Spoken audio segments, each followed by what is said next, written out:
Hello and welcome to Friday Night Magic in Menominee, Wisconsin. I am Brent Stearns. This is Robert Brostrom. Robert the Bomb. And we are streaming some Friday Night Magic here in beautiful Heroes welcome in Menominee, Wisconsin. Speaking of beautiful, that is one of my favorite playmats. We've commented about this before. Oh, the Underground Sea. Oh, I thought you were going to talk about the Nicobolus. I don't even know what that is. There's the scales in there. Ooh. Got the hanger back. That's a pretty good turn one, 4 spells. This is a deck that was super popular for a while. The Hardened scales? Yes. Yeah. And then kind of fell off the face of the earth. And so yeah, I'm interested to see how it does. I think it's kind of the go-to affinity deck right now. It's like you see people playing affinity and just doesn't seem as good anymore after this one has I've been rewatching the Modern Open from Dallas.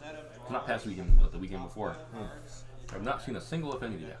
It's because, wasn't it Dredge everywhere? A lot of Dredge, a lot of humans. Yeah, Dredge and humans is pretty much the big ones. So there's the card that makes servos. Do you know what the name of forget the what card it's is? called. Okay. I own some. Inspiring Statuary? Maybe? Where's Kyle? Where is our smart friend? It's probably wrong. Nope, that's wrong. It's a card, but it's not that card.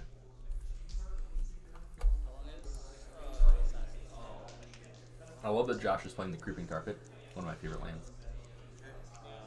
Pretty much the second best, I think, man land. It is. Can you name at least 2 of the other 3?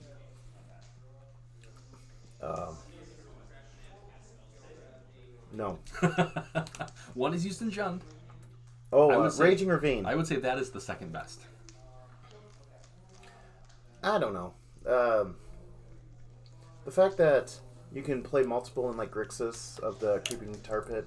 That's true. It doesn't really hurt the Alright. Now you mana gotta name base. one of the other 2. I can't think of Red, black, and the green, white. Green, white. Oh,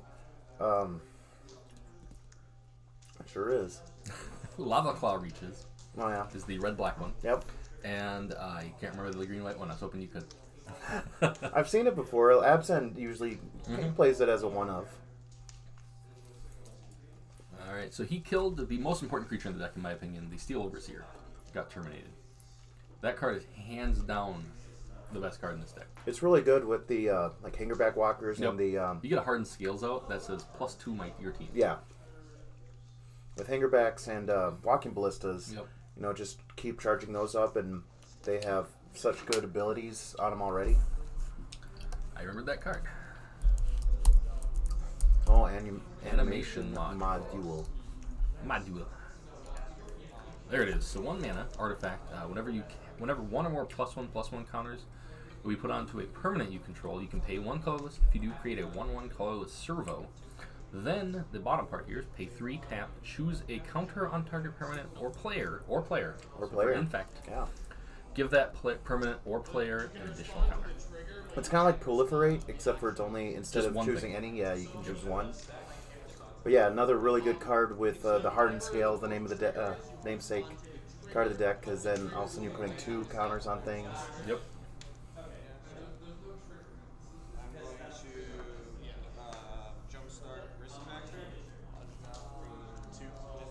Looks like Sean tried to play a Arcbound Ravager, but it got Logic Knot. Ooh. Now, when I built my Grixis deck, I did not really pay that much attention. So I put in 2 Logic Knots, 2 Tansigers, and 2 Sorceress Cantus. It seemed like they were kind of working against each other, along with 4 Snapcasters. Yeah, a lot of And they them. had no like Thought Scours or anything like that.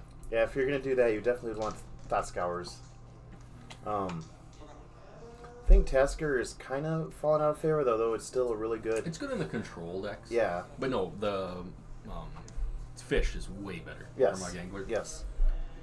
Hands down, that card is just bonkers. I remember when Patrick Chapin played it Chapin, yep. at the Pro Tour, and everyone was just like, "This card's a common. This card's terrible." Yeah, he played it as a one of. Yeah. I think, and now a lot of decks are playing. Well, like the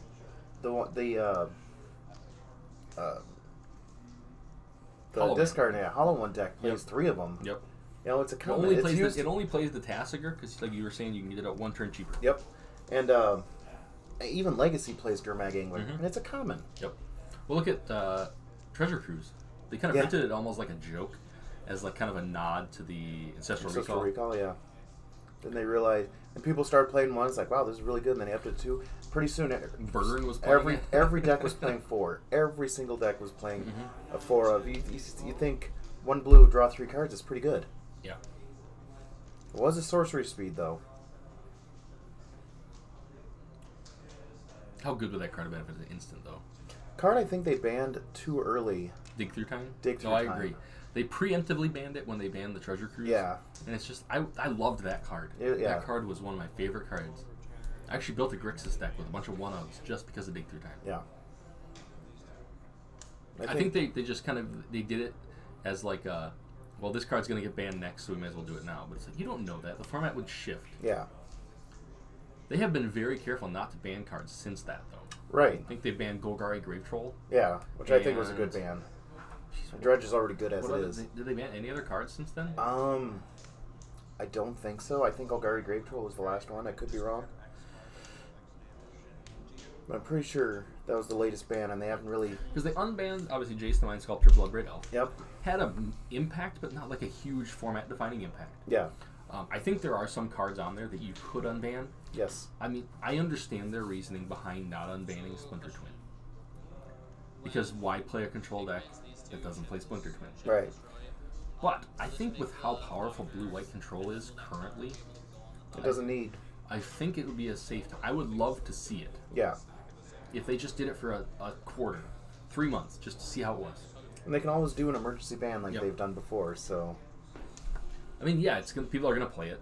It's going to be huge right away. Yeah. But the format would then shift itself. With things like humans, I think humans would actually be good against it. You know, you just name all Your meddling mages and things like that. Yep. You can take it with the... Freebooter. Freebooter, yep. Josh with 2 Search for Scantus in his hand? Nope, just 1 in a swamp. So he's playing the Search as well. Alright, there's that opt. Beautiful choice in the opt. It's a hard tie for me between that and the full art one. Yeah. The downside for me with the full art one is that it's foiled. Drew a Jace and a Cryptic. I mean, I feel like a Jace is safe here. It's gonna die. It is gonna die. He can plus 1 and... Maybe plus 2. He plus 2. Well, plus 2, yeah. So we'd go to 5, but he'd have to sack almost all of his artifacts. Well, I don't think so. He could, if he wanted to play it, he would attack for 3, or he could attack for 5 because he has those 2 Inkmoth nexuses. He does have Inkmoths. And if anything, he could just sack the... Oh, boy. Well, there's the Hardened scale, yep. There it is. The top deck Hardens, and this is where it gets interesting. Yep. Especially since he has the animation module. Yeah. I wonder if Josh is... I think Josh has to counter this. He has I would. Yeah. I would definitely counter this. I mean, like I said, it's the namesake card of the deck. When you name a deck after one card, I think you... I just love 9 times out of 10 want to counter it. The Affinity deck does not have a single card in it that has Affinity. Right? It's been like that for a long, they long were for time. a while calling it like robots. Yeah. But who likes robots? Besides everyone. Beep, beep.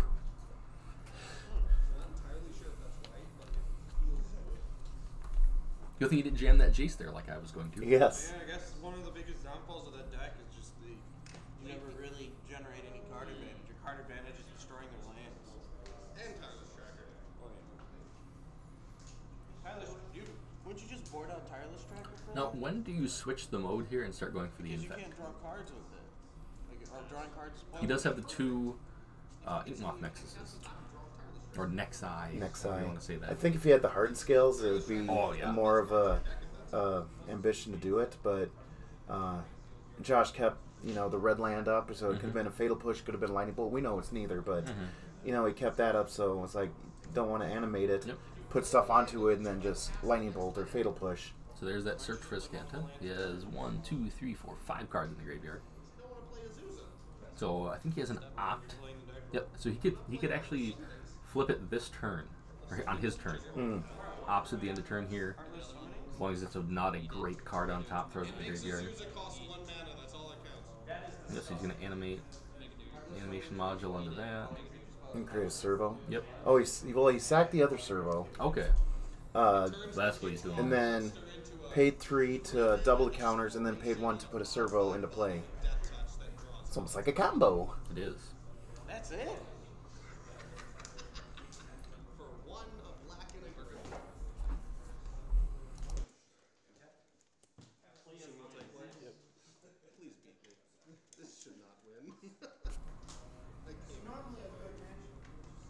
Yeah, I'm interested to see how the deck works without the Hardened scales, as we've seen this game. It's kind of like a value Well, it's working. artifact deck. It seems to be going very well with just the. I mean, Ravager is a powerful card. Yeah, itself. well, with the Ravager and the animation module, Yep. like just those by themselves have been doing pretty well. It does have a Oh, he does have the K. K command. Remember when that first got printed? You're like, it's the end of Affinity. It's yeah, and while yes, it is a very good 2-for-1 against Affinity.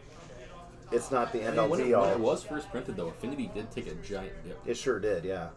in popularity, but then they realized that it just doesn't matter. You have so much. Your threat density is so high. Right. It's like even right here, if he, you know, he kills the Ravager, most likely, but the Ravager can still throw its modules anywhere it wants. I'm gonna guess it's Destroy Ravager, 2 damage to the servo.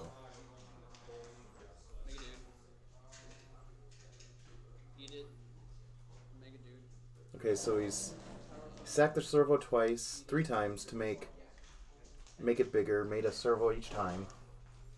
I feel like that Kolaghan's gonna have to be targeting the Ravager, though. Oh yeah, the Destroy artifact is definitely at the He's Ravager. trying to get as many counters as he can here. Huh? Yeah. Go over and put it on the Ballista. This is in response to combat, I'm guessing.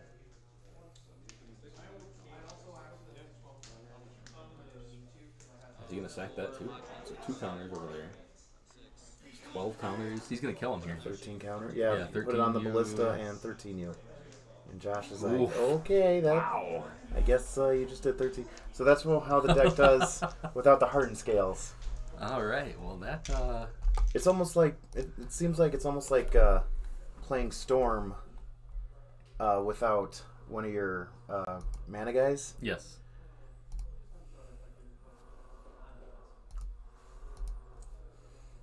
We just call it hard mode.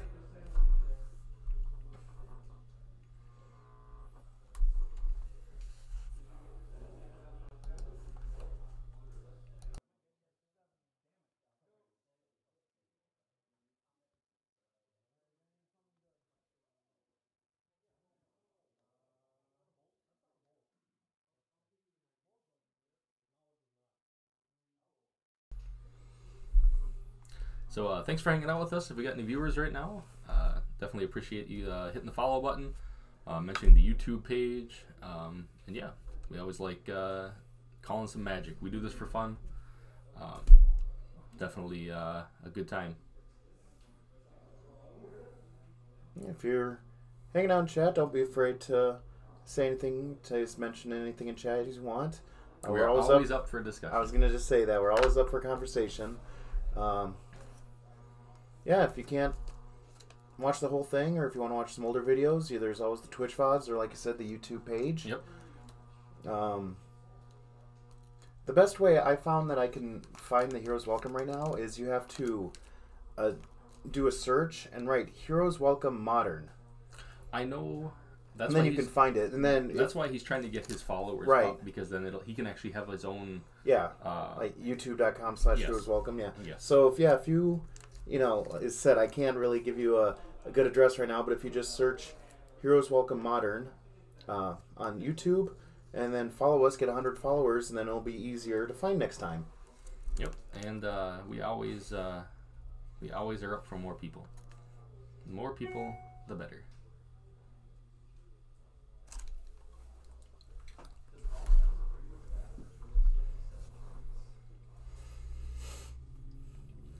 So, I feel like the game gets much better here for Josh post sideboard. Yeah, I don't know if he plays a card like Shatterstorm or something like that, but he's got to have a large number of ways to kill artifacts. I could see some number of abrades, which is just bonkers, I think. Probably, I think he plays any like Damnation or Sweepers in the sideboard? I want to say he plays 2 in the main deck, I feel like I saw before. He may have tweaked the deck a little bit. We saw it a few weeks ago in the finals, and he was playing, I saw him at one point with 2 Damnation in his hand. Now, whether there's a split between the main deck and the sideboard. Right. The deck I built last week for Gary, which he went 2-2. Yeah, very nice. Played 2 Damnation and 2 Angers in the main deck. Okay. In the main deck? In the main deck. Okay. The mana felt a little greedy, though. Right. Playing Cryptic Command, needing triple blue, Damnation needing double black, and Anger needing double red. Yeah. But, as we saw game 1, I don't think that's why Gary lost. No. Looks like they're just about ready to go here. We're going to head back on down to the table. All right.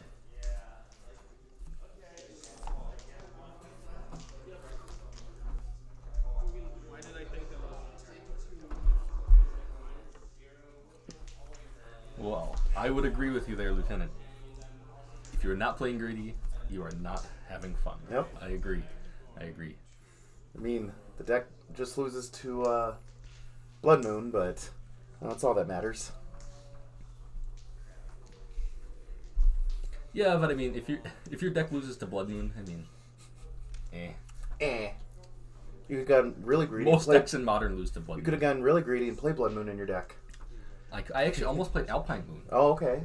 And that one doesn't really wreck you as much. No, it does not. Unless I happen to name my own lands. Which would be silly. Actually, it could help you, because then your land taps for any color. It does. So, Sean, I don't think any lands. No. Yeah. I saw a lot of Hangerback Walkers and Ballistas, but I don't think there's any lands. Lightning Bolt and an island out of Josh's hand here.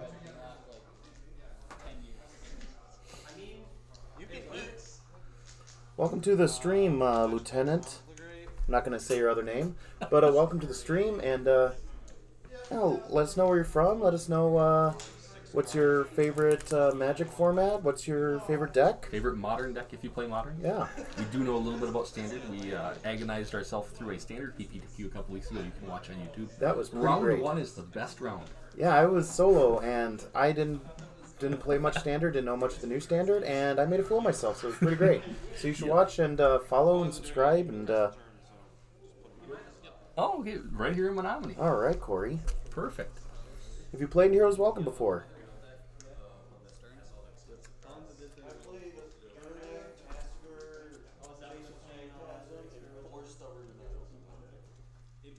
Sean with the second best start I think he can get. The Green Demonic Tutor. Yeah. And Josh with the Ancestral Visions. Okay. Turn 1. I like that.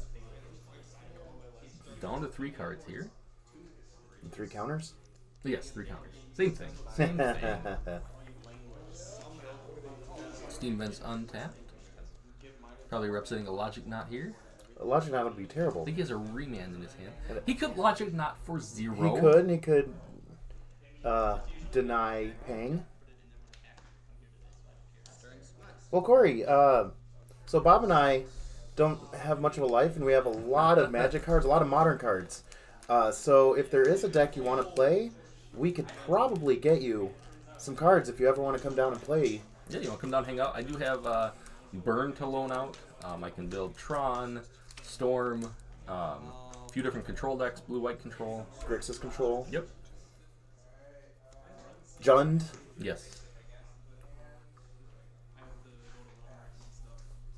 Definitely don't mind lending out cards or decks to people, especially, I just want people to have fun and play some Friday Night Magic. Storm, there you go. All right. Well, you show up next week, and we will have Storm ready for you.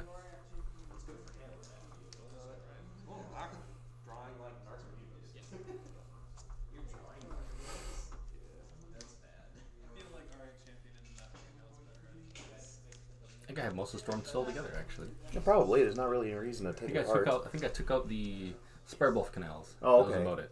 Well, like, I won 2 lands out of my 19 that can create. Like, Oof. Double welding jar. Oh, boy. That animation module is not going anywhere. No.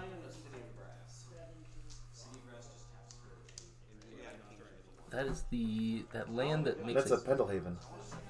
Is it a Pendelhaven? I believe it's I think a that's the promo. legend. It is. That's the legends. Yeah. You do play the one land that comes into play when you can put a +1/+1 counter on a creature. Oh, shoot. It's out of one of the older sets from Yeah. I don't know. But I know what you're talking about.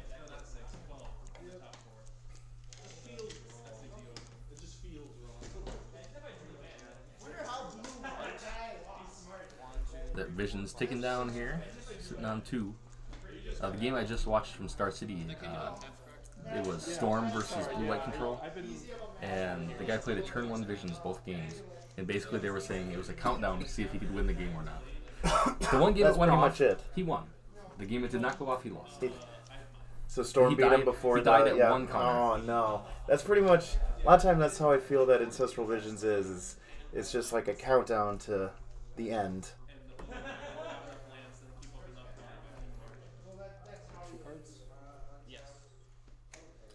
You know, Ancestral Visions was also banned not too long ago. You know the card that was unbanned with it?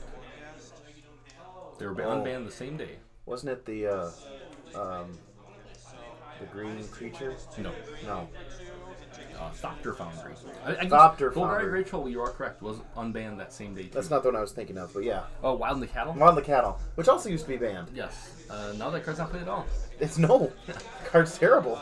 But yeah, they unbanned Thopter Foundry. That's right. You played that at the Modern Open. Man, I played some pretty bad things. Spilled your deck everywhere. I sure did. That was great. New sleeves. Sits down. New sleeves, round clumsy 1 at the hands. Star City Milwaukee Open. Brent sits down across from his opponent and proceeds to spill his deck everywhere. His opponent saw his entire deck.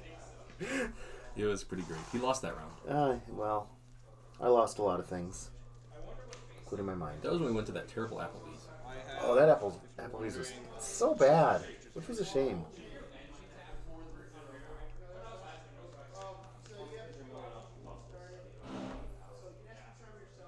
So Sean, with the lack of servo tokens, we've spoken about this before. If you show up with a deck and your deck makes tokens, bring the tokens. We should really... I have so many tokens. We really should just get a box of tokens down there. Yeah, I mean, yeah, we could put a box of tokens right next to the thing, and... I have so many tokens, the Arcade Post tokens. I think I have almost every relevant token. Yes, I have servo Oh, tokens. jeez. All right. I got servos, zombies, goblins. Yeah, I have them in my bag right now. Hey, just go out there and give it to them. I have to see how they translate onto the camera, though, because they're the Arcade Post ones. Oh, yeah. Probably harder to see. So, after this round, we'll go look. Because, yeah, I have no problem just throwing a box of tokens down there. It's interesting. He had the Fielder Ruin, but he went for the Pendelhaven over the Inkmoth. Guess he figures... I think at this point with the army of X ones, I mean, the 1/1s he's got out there, I mean, it's probably a better He's idea. probably not going to be poisoned out, at least not immediately, so he's probably just more worried about the damage Yeah, the rates. Pendelhaven can hit every one of those creatures right now. Yeah.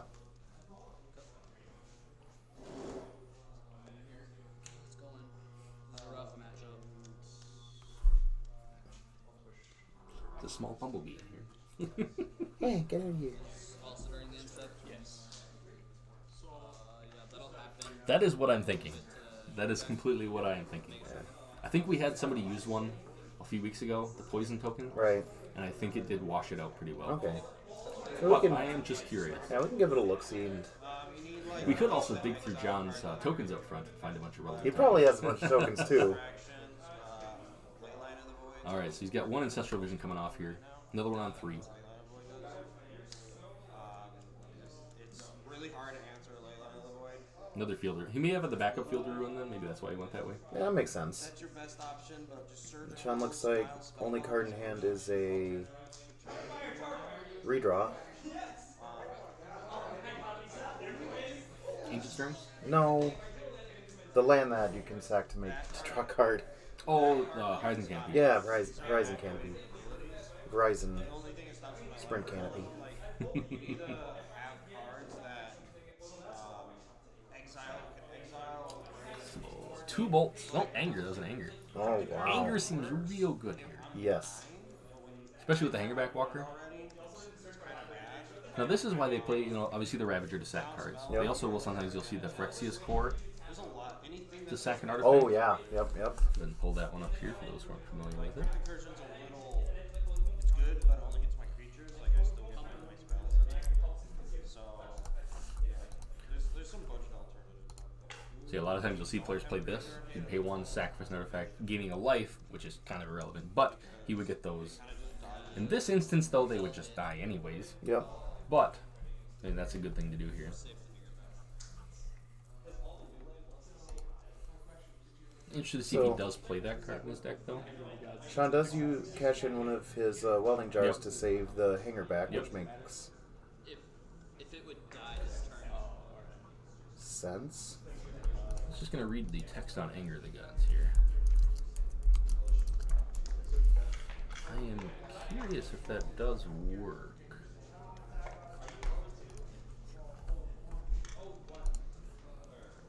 Red, Anger the Gods, just 3 damage to each creature. I believe it would because of the regen shield to prevent the damage. Yeah, That would help me get around I it. think it prevents the damage. I was trying to think if it would put a replacement effect to go to the graveyard, but then the Right. Anger would timestamp. Regeneration does, I think, prevents the damage. Doesn't, Regeneration like, has always been one of those abilities where I've never really fully understood it. It's very strange. There's a reason why they don't have creatures with regeneration anymore.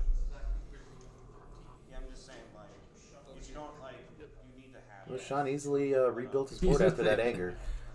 But Josh has another anger in hand. Oh, that was his graveyard. Okay, I thought it was in his hand. But I know he has a bolt. I saw he had a Snapcaster as well. So see if he wants to go the route of snap anger. It's Kalidas, too. That's a card that's regained some popularity again with the Dredge. Yeah. So it's kind of a Nambo with anger, but It is. it's pretty good with lightning bolt. Everything's good with Lightning A Bolt. lot of things are good with lightning bolt. Okay, well, if that ever happens, I think I might completely lose it.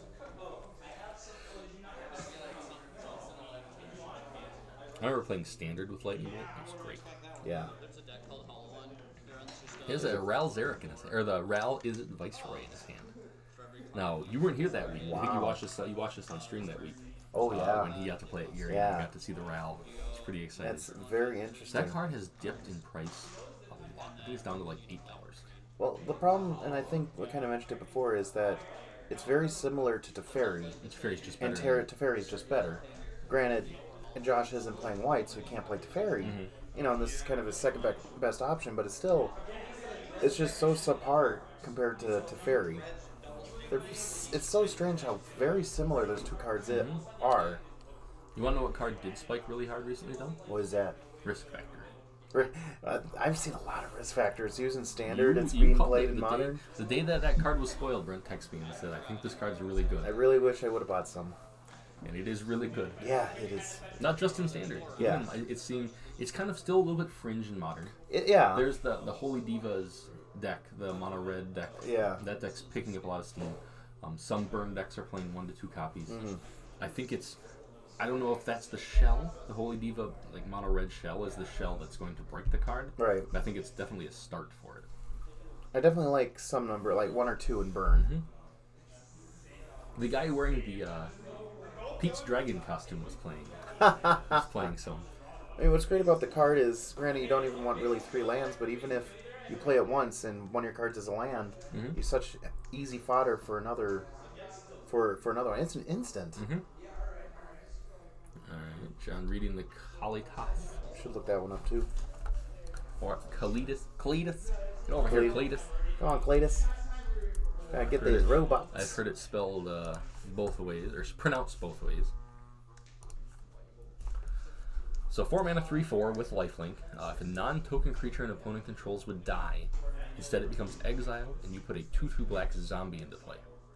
And then you can pay 2 and a black to sacrifice another vampire or zombie, and put 2 +1/+1 counters on Cletus. What's nice about playing him first is a 3/4. He can dodge The anger Yep. if Josh decides to flash that back.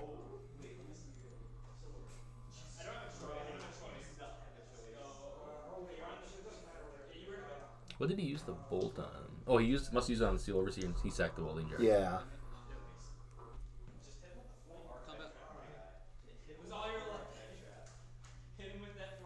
Attack for 4 and 1 poison. And we have an activation on the Overseer here. Then he can also either double a counter or make a servo. Yep. There's not really a good block on the hangerback either. Interestingly, though, if the hangerback does die, the Cletus would exile it, Oh, yeah. but the Cletus would also die. Yeah. I think Josh just takes it here. Or he blocks the Steel Overseer. That might be a safe block. Well, I don't even think the Steel Overseer is a safe block since Or he not could... Steel Overseer, the Archon Worker. Yeah, the Arcbound Worker, because... yeah, he regenerated the Overseer. Yep, yeah, with the welding jar from the lightning bolt. But yeah, the block isn't really free either, because when he puts counter on, he could double the counters. I guess, I forget that the Worker is a 0/0, so it would only be a 3/3. Yep. So I think that would have been a fine block, but yeah, Josh just takes it. Now that Hangerback Walker is now out of anger range. Yep.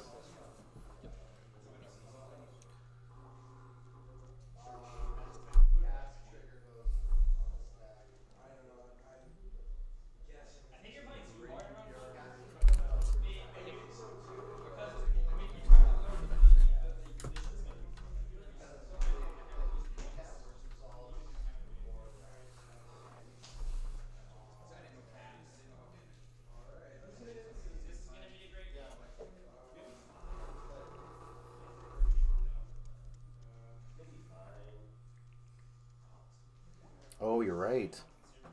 Did he do it on Josh's turn, though, or was it on Sean's turn? Yeah, I wasn't really paying attention. But yes, so if it was on Sean's turn, you are correct. he He should have been tapped. Well, it's a Friday Night Magic. But yes, you are correct. If Yeah. it was on Sean's turn, which I am not sure if it was or not. I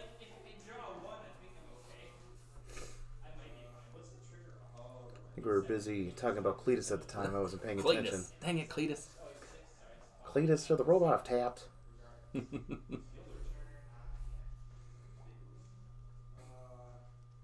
Josh does have the goal against command again. Not really a good target here, though. You don't want to target the Hangerback Walker.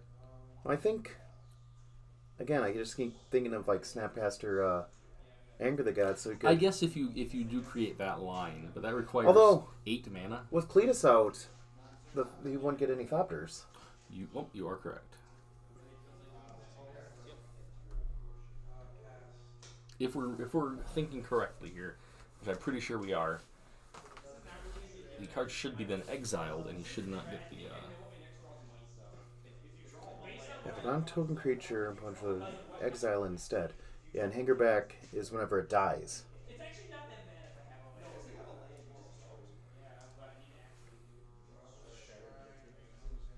So it goes for 2 damage on the worker and destroy the walker. Counter's gonna go there.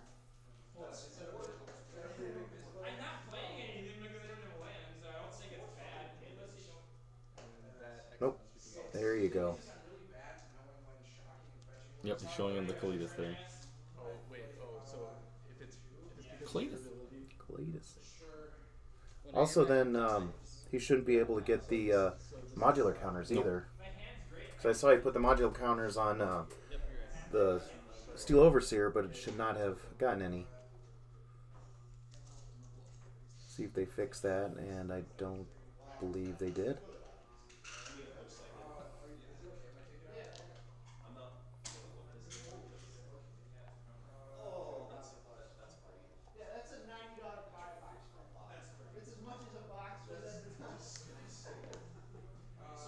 Josh came prepared with tokens. That's good. That's how it should be. Well, He even got the old He came with one token. Prepared with one token. He's got the old unglued tokens. Yeah, I think that Steel Overseer has 3 counters on it, and it should only have 1 right now.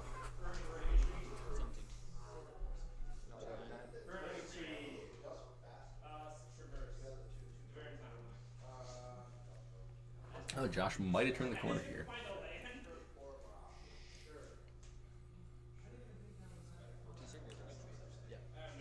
I think he's just got to deal with that Ingmoth, and he'll be fine then. Mm-hmm. He has a fielder ruin. Oh, that's right, yeah. Yep. That's an easy answer. You can do it right now.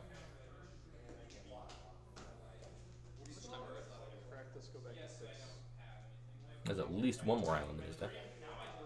I would guess probably plays 3 islands. But he goes and gets some Watery Grave. Interesting. Because he doesn't have double black. No, he does have double black.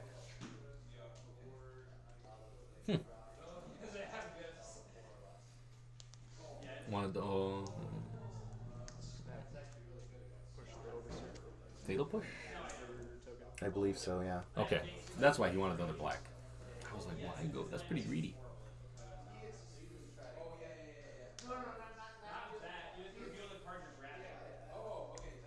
Yeah, this is definitely starting to wind down to Josh's win.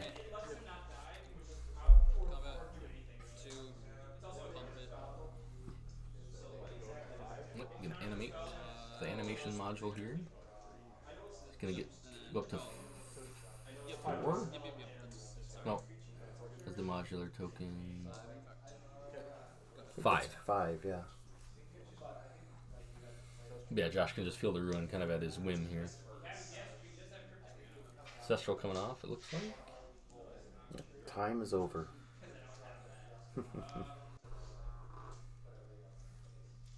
He does have to be careful with that second Inkmoth because you can kill the one, but he can kill the one, but then he has. He still has the other He one has that a can do. Snapcaster in his hand too. Oh, okay.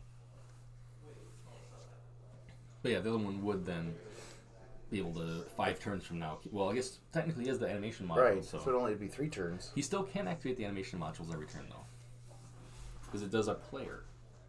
So it comes around the player, so he can still up the poison counters. Okay. Yeah. All right. Very You're right. slow 5-turn clock. Yeah. I don't think he's gonna get that much time, but No, not with a Cletus and 3 zombies. Yeah. On a Snapcaster, that's 6, 9, 11 damage right here.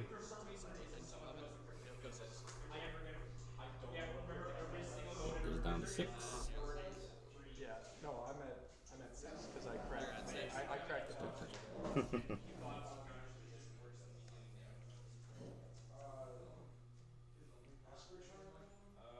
Do you get to see a Ral? Yeah. If I was Sean, I would be scooping him up right now. takes the Culligan command. Yep, there we go.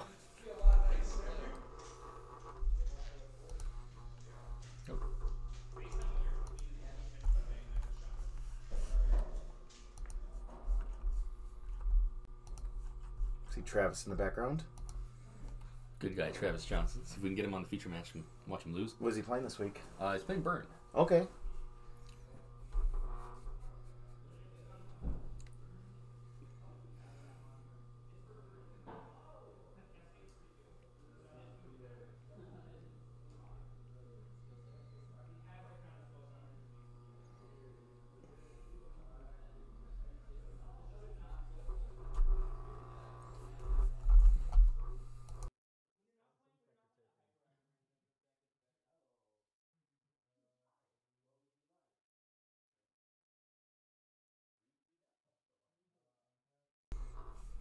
That is the legendary Travis Johnson. I'm sure Travis says hi, Corey. It looks like they're all ready.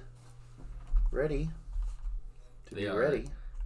They are ready to go.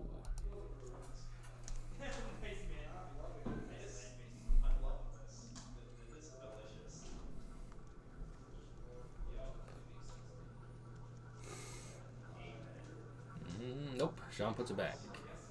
It was 6 last time. Looks like Josh is keeping his 7.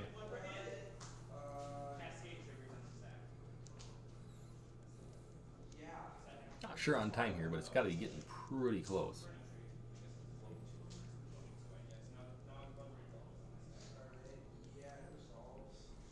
Always have to have that control player to slow everything down.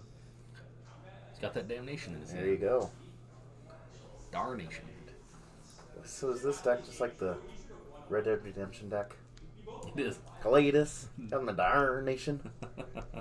You've been playing too much Red Dead Redemption. You know, it's a good game. It is. Once I beat Assassin's Creed 3 years from now. Yeah.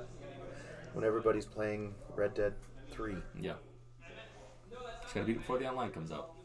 Nation.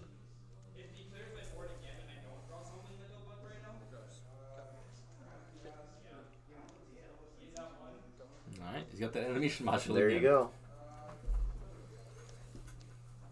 So I do a lot of work game 1. Did a lot of work game 2. Just In a different way, almost. yeah.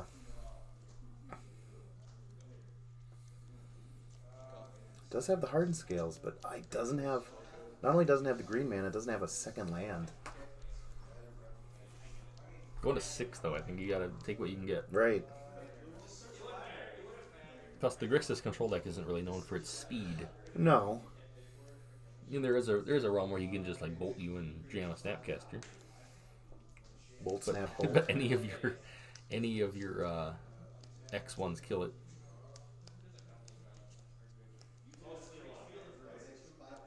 Does have that anger.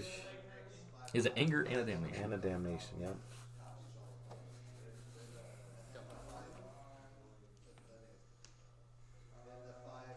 He does not look very happy. That's not the look of a confident man.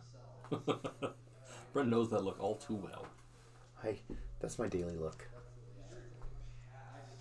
That is rough though when your deck just beats you. Right. Like you have 2 really good games. Yeah. Like game 1 that were really like knockout, drag out fights, and then your just deck kind of poops Then, out. yeah, in game 3, you're just sitting there with 1 land. Your control player is making every land drop and No, playing ops. Yeah. That is unfortunate.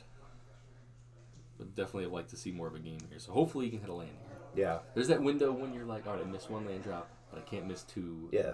And then you say, I missed 2. I can't miss 3. And then once you miss the 3rd one, you just It's end like, up. yeah. When's pizza coming? Free up, That's exactly. pretty much your next thought.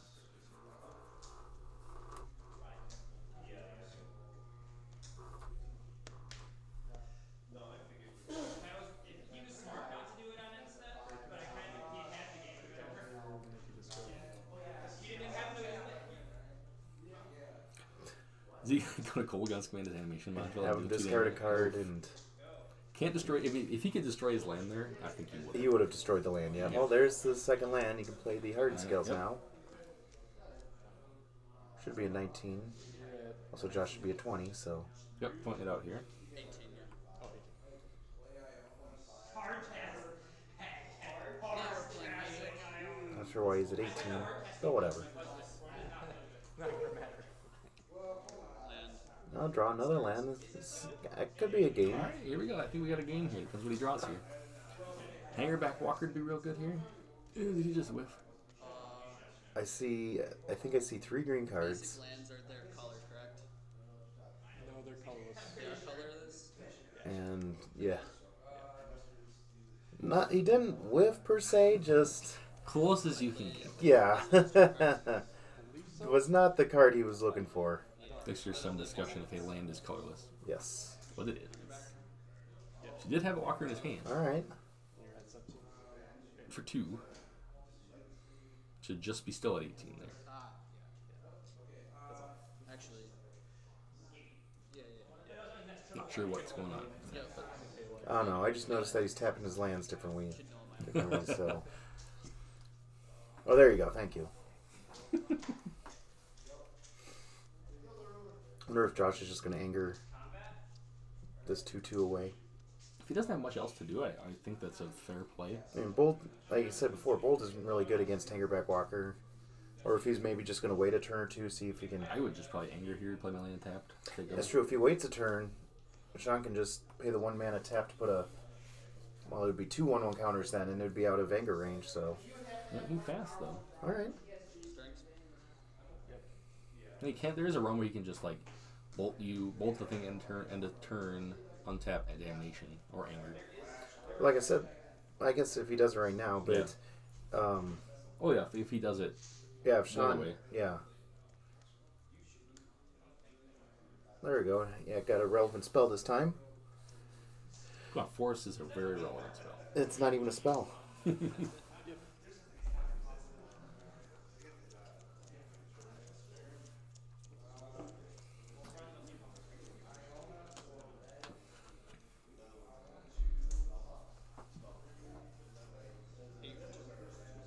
Oh, he's gonna attack him. What? That seems aggressive. Knowledge pass. I would not attack.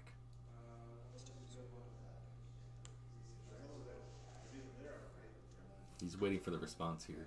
See, he went to go tap that mana. Did you see how quick Josh went reach for his? Yeah. He has a bolt in his hand. Or a Snapcaster. Yep. No, okay. Both players kind of waiting here. As I'm saying, though, his anger is now not that good because Sean can just put the 2 counters on it. Though if Josh has another land in hand, he can just play it and bolt it, and it would still be, would not be exiled. Huh. Yeah, it makes it All right. 4/4. All right. Kind of maybe a slight misstep by Josh there. I think he probably could have done it the last turn. Yeah. I think he didn't. Must have forgot about the. The Hardened skills comment. Yeah. Now now he has the welding jar. So Oh. Sean is actually making a game out of this after missing 2 land drops and then almost drawing too many lands. yeah, Especially off that first Ancient Stearns. this just goes to show the power of the Hardened scales. And the Yeah. There's a Ravager in his hand too.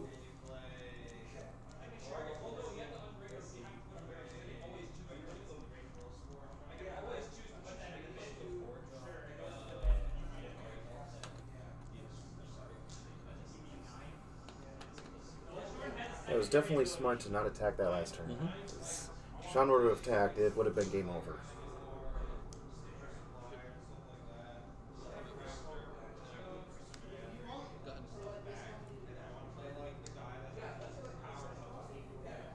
Go ahead. Yeah, Josh drew the 4th land for the Damnation, but Sean's still gonna have 4 Thopters. He has the Damnation though for the Steel Overseer. Yeah. Just want to make sure it wasn't completely keeping track of what was that. 9.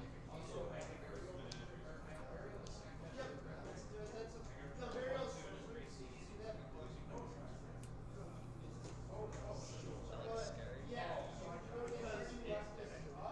Tarnation. He has a Snap in his hand, so if he can get another land, he can Snap Anger. Alright. Josh isn't done the water yet, but He's gonna take gonna take at least 4 4 here. here, go to 5. Interesting enough, the can't be regenerated clause on Damnation actually was relevant there. It was. Oof. Ravager, eat. Immediately he's gonna pump up. Oh, yep. He's gonna. He kills him. He so just yeah. kills him, yep. Oh my god. Yeah, he's just gonna Damnation off the top. pump up the Ravager a few times, put on one of I think the. his top deck was another Damnation too. Oh, wow. Wow, I am surprised about that outcome. It was, yes. Holy smokes. So- Good job, Sean. That would have been really good. So Sean ended up taking it in 3 there. Yeah, That was- I thought it was game over by like that turn 3 where he could not draw any lands. No, I would agree. Yeah, we're probably going to get another game here going for the next round. That one went pretty much to time. I think they were the last game going. Probably. So we'll be back here in a couple minutes. Thanks for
Ladies and gentlemen, children of all ages, welcome to round number 2 of Heroes Welcome Friday Night Magic Modern Edition, starring Julian Curtis, featuring Andrew. And I already had the lens. That guy? So interested, I was expecting Julian to be playing Dredge, just who's been playing the past few weeks. Yeah.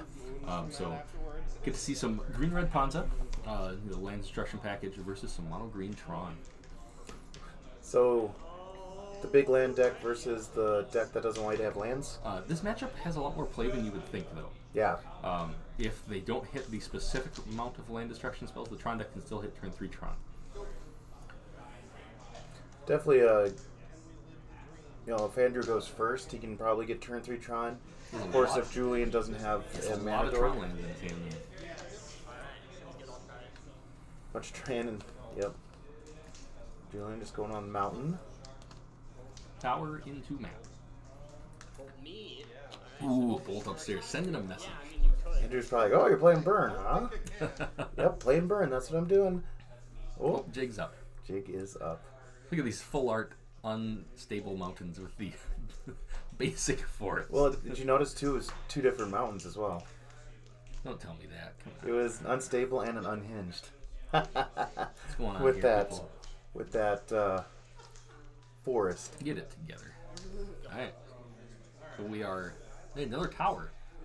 Really? Tireless Tracker. No Tron, though. No Tron in sight. There's a power plant in his hand. It's very strange that he went that route, but Yeah, he has another power plant in his hand. Because it's not the mine art. Andrew playing the full 12 different art Tron. best Tron. That way we can get confused. No. Not at all. Alright, getting the clue. Look, Julian, bring in a clue with him. Well done. 2 clues! Ooh, he has 2 clues. Wow. Look at this guy. Oh, and then he has. Oh, I think I had loved Julian so much. I love this. Look at that forest. My eyes, sir. Now they just need to come out with white bordered unhinged lands. You can buy sleeves that make your... Oh yeah, you're right. Your, Oh. Alright, so I got a Blood Braid here, cascading into the bird. Bird of Paradise. What was that other card that he hit there? I don't know. I almost thought it was a risk factor, but you Don't would have think been able so. to cast the risk factor Yeah. if it was. Down to 11. That would have been spicy. Blood Braid into a risk factor. That'd be pretty good. Go grab. Either take 6 damage or take 3 damage and I draw 3 cards. So, 7 damage, I can math, but still. he has a Storm Breath Dragon in his hand, casting Wolf Run, and one card he's not flipping. I can't tell what it is. There's a stable card in his hand. A Wooded Foothills Forest, the land, I think. Search my library for a creature mana cost 2 less. He doesn't want you to know. Probably some other version of Forest, white bordered 6th edition Forest. Yes. Legends Forest. Hey! It's Karl. Kyle's here! My best friend in the whole world. Kyle from Denver, Pennsylvania. It is not his birthday today, though. No, happy 1 week from your birthday. Boy, I can't wait for 300 and Happy 12 weeks from your birthday. 51 more weeks, and we can sing happy birthday. Okay, so this, whenever it taps for a mana, Alright, so I think he did assemble Tron here. That looks like the mine. and this makes it so kind Yeah, he played a worm coil and a Sack the sphere. engineered no, not engineered explosive. Oblivion Stone. Oblivion Stone, right? Because you knew that art, because I quizzed you on it You last sure did.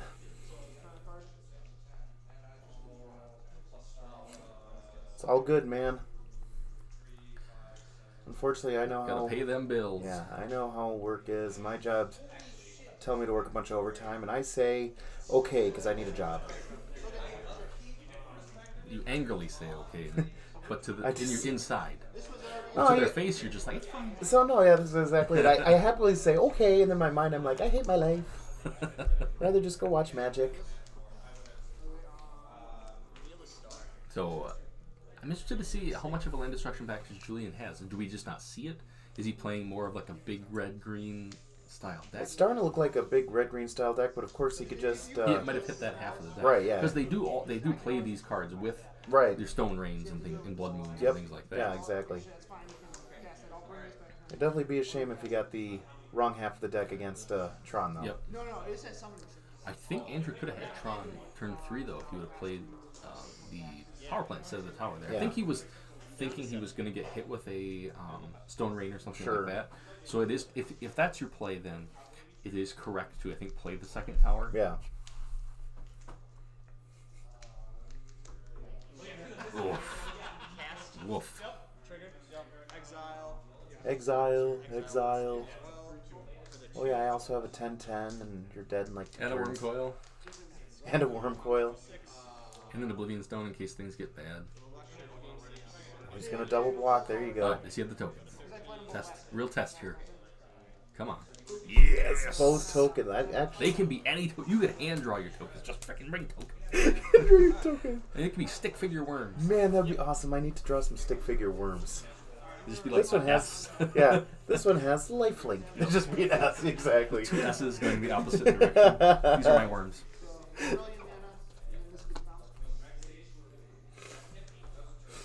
See, I think it was just Julian just did not draw like a Stone Rain or any Molten Rains or Blood Moons. That is another odd forest, and I hate it. Love it. All that is within me. Yeah, so he's got the Utopia Sprawl. So All right. he's got to have the Blood Moons, Stone Rains, and stuff like that. Stacking some clues here. Don't know what the out is against the Nulamog, though. Not sure. Where did the other dice go? That's what I was kind of wondering too. I was trying to look for Andrew's life total, and I don't know. I think it's right Oh, there. I do see it. Yep, it's on the other side. Well, let's see if we can get him to move it down a little bit here after this game. I was thinking maybe he's low enough to where he could try to burn him out. Right. He hasn't really done much damage. I think he attacked once and he lightning bolted him once, but Andrew's probably still above 10. I'm only attacked with Worm Coil too, so he's definitely above 10. Played the World Breaker there. Oh, and that was enough. The Ulamog wasn't enough, but the World Breaker is, huh? 16 million half your library. I will be right back. Brent will entertain you while I am gone. Will I? Yes. Who won that game? Tron did. Andrew. Yeah.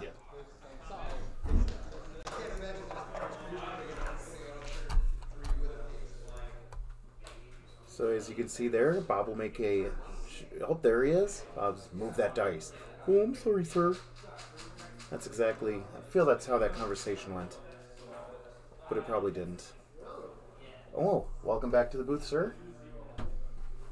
Pizza's here, by the way. Oh, by the way, this is the pizza round. Our favorite round. If you ever want to come up and play Heroes Welcome, we have pizza here. If you want to drive up to Menominee, Wisconsin, Kyle, you would get I think free I think pizza. it'll be down and to the left. Well, either or way. right, depending on which way he's going. If he wants to come into the direction of here to get pizza, Brent will even pay your entry. I will pay your entry fee. Look at that. Value, man. Value.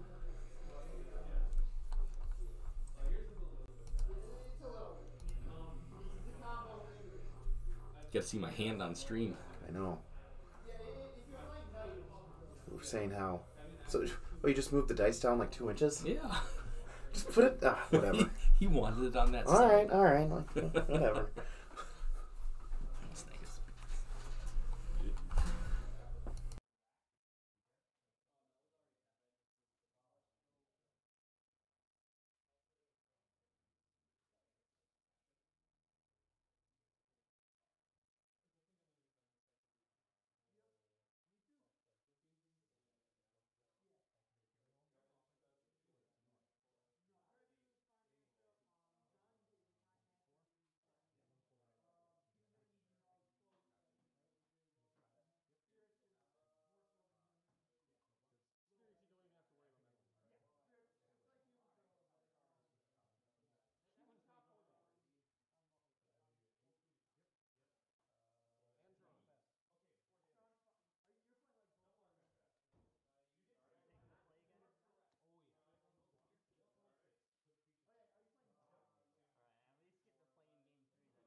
feel like that was kind of a fluke game. Yeah. Yeah, we didn't really see any land destruction I spells. feel like it has to be there, though. I don't know why you'd play the Utopia Sprawl without trying to get the turn 2 Blood Moon or Stone Rain. Utopia Sprawl is a ramp spell, especially with the Arbor Elf. I would be very surprised. Yeah. I mean, it's possible. That looks like they're getting ready to go here. Or if I ever put. I would, in your version, Why are they actually doing some different things lately? Yeah, I've seen. Which I think it needed to. It's just not enough.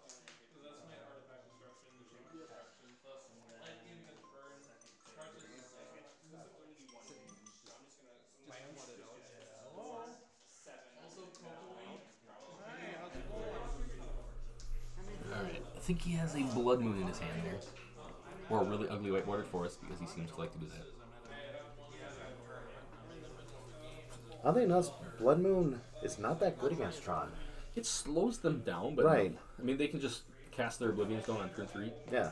wait till turn 5, blow it. Heck, they can just cast their Wormcoil Engine on turn 6. yeah, my plan is to catch up with him again tomorrow. So it does have that Utopia Sprawl. Before I call you. So that's, and we've got that prearranged, so I mean, he's gonna be there. Oh, it's the new Karn. It's all gonna happen. Ooh. I like it. Okay? You're welcome. You take care. Oh.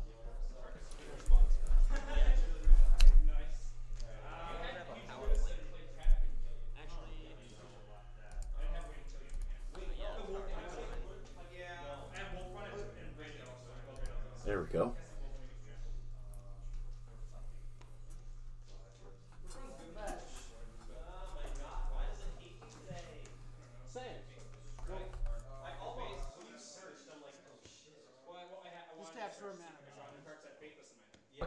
All right. So I don't know what I'm doing. So He put it up. I'm told he's supposed to explain the card to you. oh, okay. Kyle may not know what this card does. Kyle knows what a lot of cards does. So does Corey probably. So does anybody else that's watching. But yeah, the Karn, new Karn. They don't want to have to read. You know what? That's true. But we do see Julian actually has a. He played the Blood Rain into a Stone Rain. Blood Rain into a Stone Rain, so he can't play that card, which can't play that card, which has a lot of text.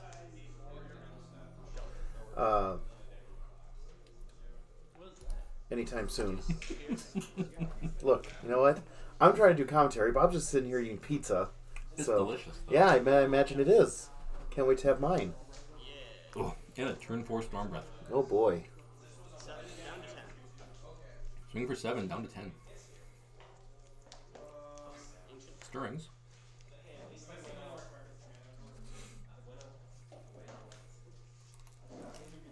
Tower. Land for turn. Gets tower, plays a tower.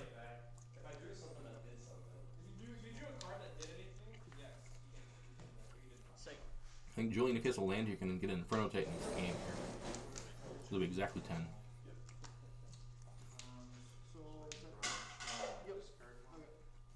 Does not look like he has a land, though. Down to 3. You got a fold? No. Oh, Probably gonna play the Blood Moon here. Yep. Yeah. response. Make 2 green. Saves it from being like losing to a Tron piece here.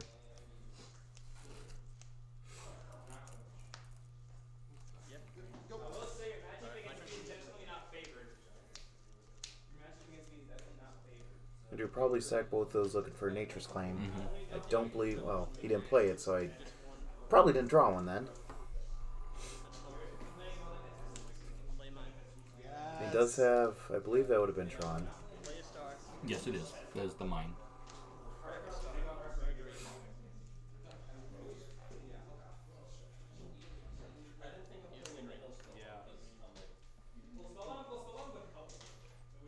Don't really know what he's digging for here, but Yeah, he's looking. There were better options, but I guess star into making a green into. No, that doesn't do anything. I was gonna say he's still dead next turn. Yeah. Still dead. Nature's Claim. Oh, Still just dead to attacks. Yeah, if you would have explained it, then I would All right, chat. We're going into game 3. Who do we like here? Are we on the land destruction side, or are we in the big mana side? I mean, we saw right there. We saw the land destruction. It was enough to. He drew the land destruction half. He drew the Stone Rain to destroy one of the Tron pieces, and then played the Blood Moon, and so Andrew couldn't play Tron next turn. I said Blood Moon isn't like I'm going to win the game, like you said earlier. But in that instance, it definitely bought him the time that he needed. Oh yeah, absolutely. It brought him all the time he needed. I mean, it was just one turn that he needed, but it gave him that time. Yep. So they're getting ready to go to game 3 here.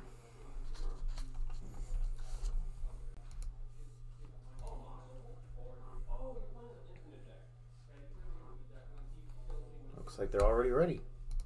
Ready.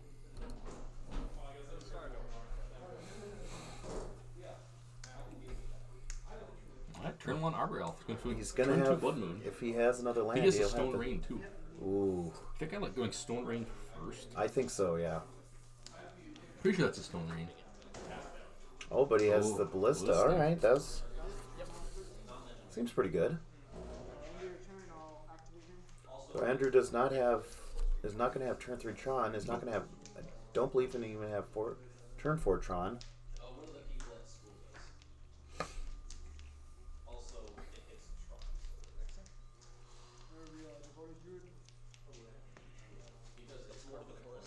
Oof. And he has a Ghost Quarter for the Ponza land, huh? Wow.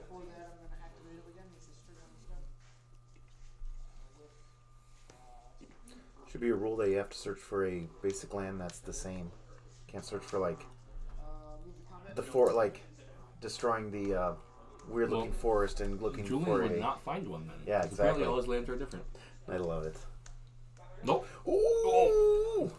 All your lands should be like that, sir. You have not completed the troll. There's another Utopia Sprawl and plays the Blood Moon, yep. Yep. Okay, so just so you know, I do have one up from this bird. So you want to pay 1 point. Oh, stone. And there's the Oblivion Stone you're saying. You can just cast that because you don't need any colored mana for it. If you want to take it back. Stone Rain's going to send him back to turn here, though.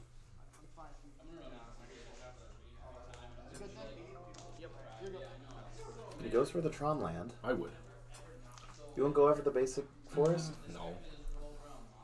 Guess he still has a star out there, so if he needs green mana, he can definitely make it. Although there is one that is whatever. Play that for turn.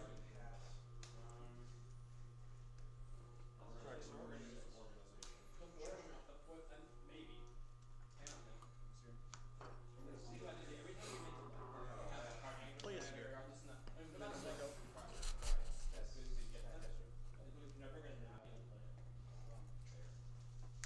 Yep.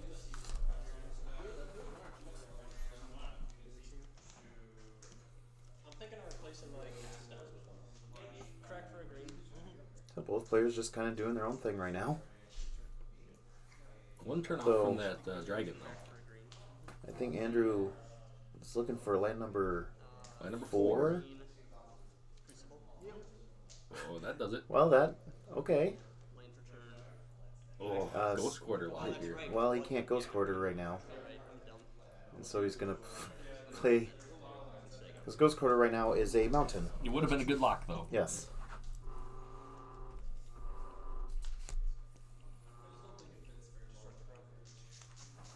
Sure, take 2, right? They got Ancient Grudge, I I believe. think, yeah. We're in a braid.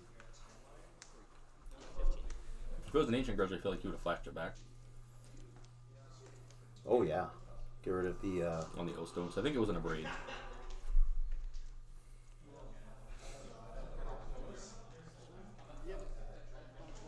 Make a 2-2. Second.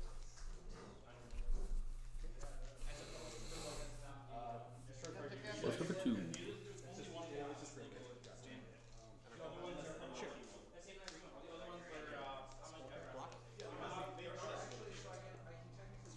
Just the trade. Same thing. It would have been the same either way. Yeah. So, just so you know, all my stuff has hex proof here, so you'd have to target this.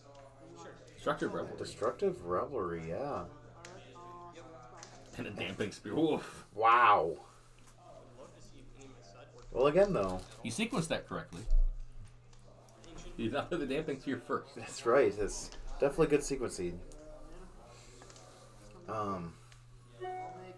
Boy, at this point, just needs to, just, at this point, he just needs to play a bunch of lands, though, and just hard casting his spells. Yep. That's great. Yep. Oh, there's another tracker. Just want to say, everybody that's watching us, welcome to our stream Say go. at Heroes Welcome in Menominee, Wisconsin, of Friday Night Magic Modern Edition. Right now we're currently in round number 2 The best out of 4. We call this the pizza round because the owner always orders pizza, and it is pretty great. There's the clue.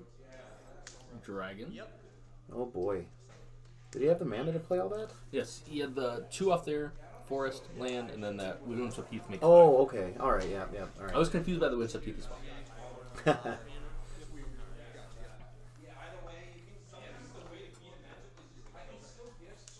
Yep, here's that hardcast worm coil. Yep. The dragon's going to do some work here, though. We'll leave Andrew at 8. I believe he's at 8, yeah. Yep. 2 turn clock here. Though the worm coil can gain him life. Yep. Sure. Hunt Master. Whoa. Hunt Master Hey, of the Kyle. Fells. There it is. Yep. I There it remember is, talking Kyle. about that. Kyle is a big fan of the Hunt Master. Apparently so is Julian. Oh, that's one of my favorite Magic cards.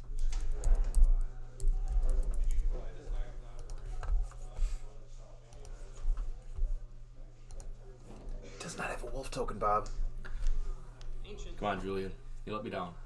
I have not seen that art, but it looks really cool. That's a really good art. Too tough. Yeah, gains 2 life, gets a wolf. Alright. Card is Yeah, great. that's why.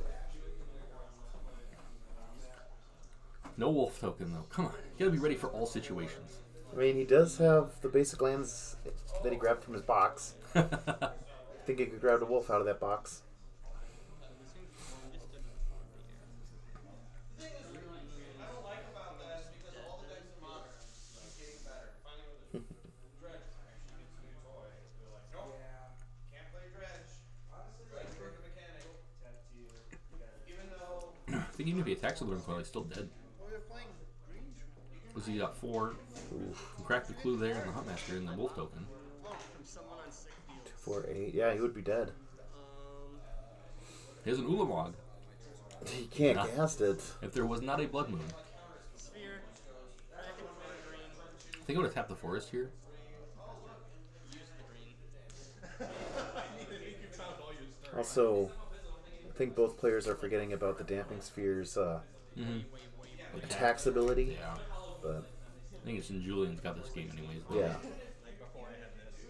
Playing a bit loose at this point. Yeah. Very, very loose. It's funny because he played Damping Sphere as a... I've shown him the Nature's Claim, but... Yeah, he's playing Damping Sphere as the anti-Tron piece, not the anti-Storm piece, but it still would be somewhat relevant here. Yep. Especially with these playing that star into the Or if I had Ancient Stearns? strings. Yeah. Oh, so that Nature's Claim is off the Ancient Stearns. He was just showing that. Well, I can't grab this one. Yep. Showing him the car in here. Yeah, exactly. That's what we were saying is the Sphere should have everything cost 1 more, but not being able really to get didn't matter. lane destruction's just so. Alright, so Julian taking that one in 3. It's like, oh cool, I'm behind for the rest of the game. We'll see if we can get a game moved over, but I don't know if we're going to be able to.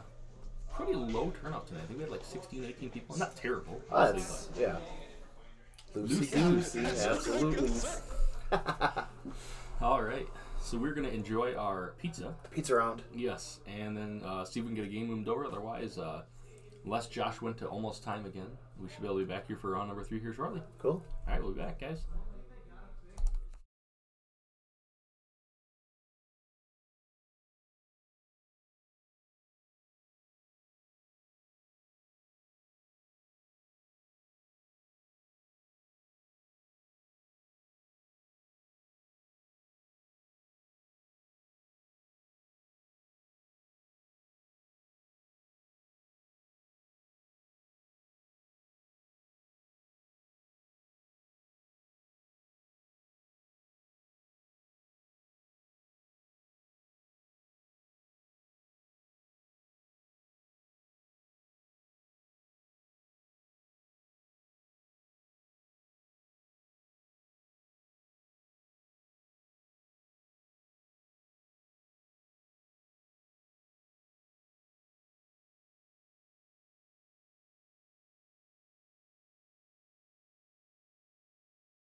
so here we are for round number 3 of Brent Stearns Says Weird Things. Or Friday Night Magic. That's my favorite night. Alright, hope you guys are still hanging out with us. Apologize if that break was a little bit longer than we expected. There was a game that ended up going a little bit long. I didn't want to try to move them to the table just for time restrictions. But we did get to enjoy some pizza. Yes. So Ryan Scott, he's playing Dredge. He's playing Risk Factor in Dredge. And he was talking to me between rounds. Said it's like his new favorite card in the deck. He likes it over Creeping Chill. But Creeping Chill is really good. He loves Risk Factor in the stack. I liked it because people kept reaching across the table.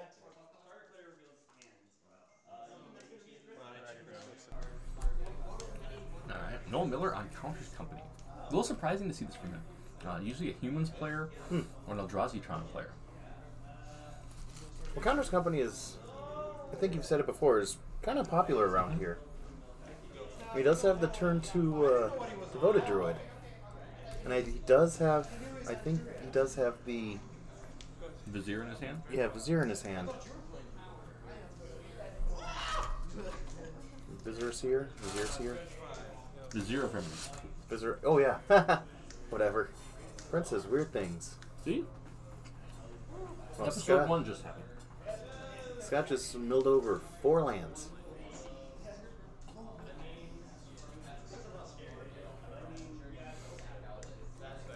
Did I say Scott? I meant Ryan. Ryan Scott. Scott Ryan. It didn't mill any dredgers. First name Johnson.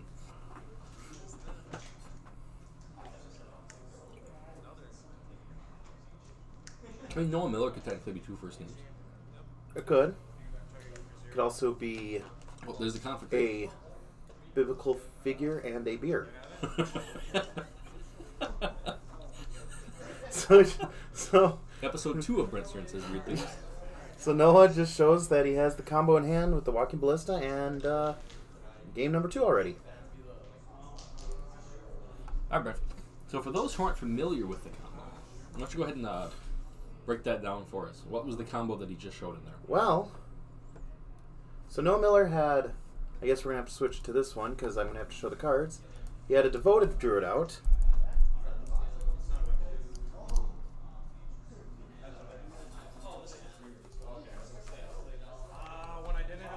So Devoted Druid says, tap green. Then you can put a -1/-1 counter on it to untap Devoted Druid. So really it's supposed to only be like, you can tap for green or one time you can tap it for 2 green. So now they play a card.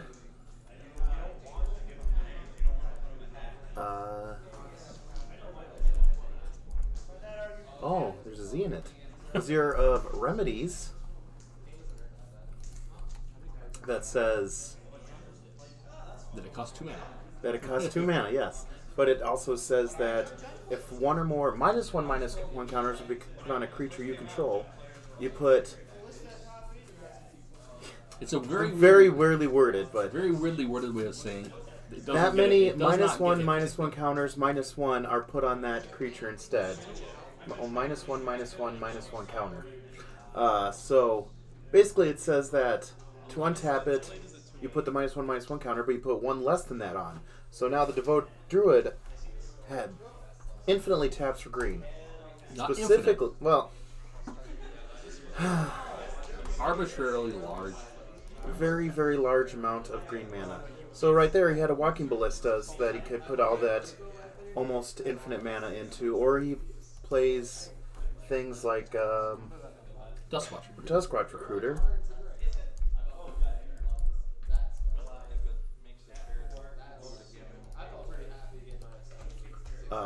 It says pay 2 and a green. Look at the top 3 cards of your library, and you may reveal a creature card. Put it to your hand, and so you basically can just go through your entire deck. Until you hit that. Look for the Walking Ballista. Also plays things like Court of Calling, which again would be X triple green, to then look for the Duskwatch Recruiter. Or some of them play that God. Ronus? Ronus. Ronus the Indomitable. Oh, we're gonna get the special looking ugly Yu-Gi-Oh one. The Yu-Gi-Oh version. Wow, so I'll just read that to you. It's 3 mana for 5/5 with Death Touch and Indestructible. He's a god. You can't attack or block unless you control another creature with power 4 or greater. But the thing that people use it for, the relevant text, is 2 and a green. Another target creature gets +2/+0 and trample until end of turn, so you can just pump up the Devoted Druid and make it arbitrarily large and attack with trample damage. Yep. Alright, so looks like we're underway here for game number 2. So a Noble Hierarch, and looks like we're off to the Dredge here. 2 Narcomoebas. Ooh.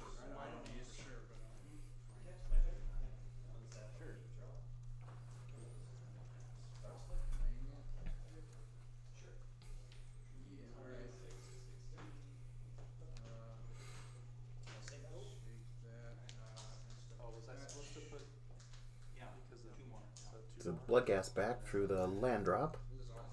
And Bloodghast is really good in the Dredge deck. I agree. Also good in the Hollow One deck. Yes, it is. Bloodghast is just a good card. Bloodghast with Faithless Lootings. Any deck with that combination of cards always seems to be I'm not a fan just of work the out well together. art on the Narcomoebas Brent Scott's using though. He's not If you're using the gonna play newest Narcomoeba, ones, but yeah. You need to play the Future Sight. Future Sight, yep. Same with Street Wraiths. Sure. You can use Street Wraiths. Sure. How about Tarmogoyfs? I only allowed the Tarmogoyfs because they were really expensive at the time. Now I think you can even get the Future Sight ones for like $70. Probably, yeah. They've definitely gone down in price. So there's that Nether Reliquary. So he's got that kind of mid-range package here. Also the Gavany Township. So I don't think this is going to be fast enough to beat the Dredge engine here if Ryan can get going.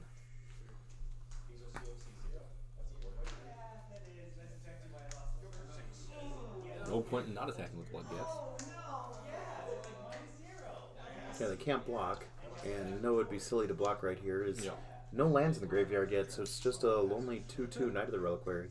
Alright, so we're dredging. No creeping chills yet, though. Oh, and there's one. Well, Card is so good. So good. It resolves afterwards, right? Yeah, I gotta draw one more card. Yep. Ryan Scott is actually at 21. I think he has a cord and he has a way to funnel the mana, but no Devoted Druid yet. I just see a Vizier of Remedies. Yeah.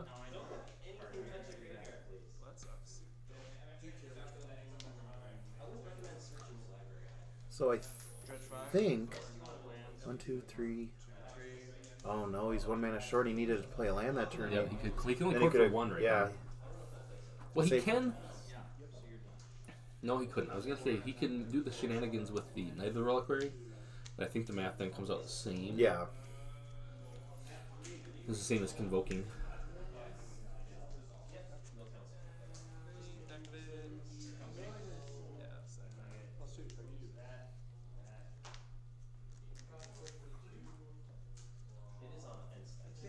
And this math is the exact same hit, though. Still a cord for 1, I believe. Yeah. This is my first time playing the deck, so that's why I'm saying everything is You should make the Knight bigger here, though.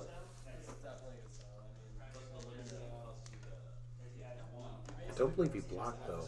Oh, it's a Coco. That's what he's doing. That makes Okay. more sense. Yeah.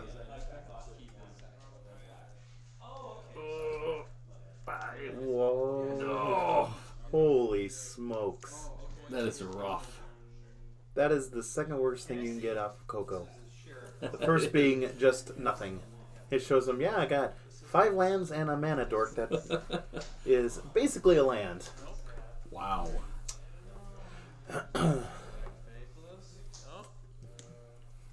As the kids say, rough. And I think Ryan right here is flashbacking the Faithless Suiting. Chances are lower. I Coco got it noble.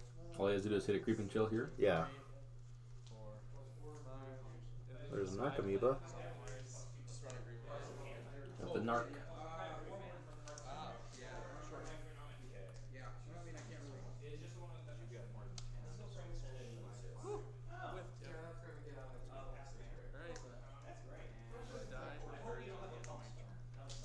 This is a game here. Yeah. Next turn?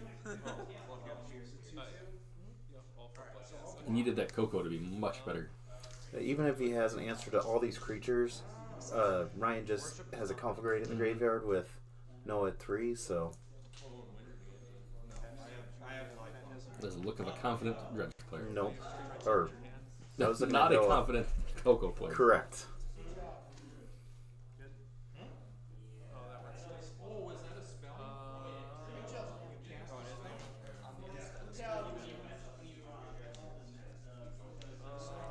I don't think this way.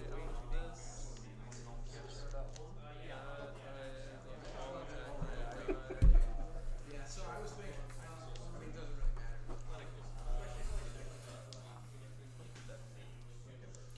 matter. And Noah finally scooping it up. So these are two very quick games. Not as quick as the first one, but the second one was still a quick game. Yes. Any of my removal.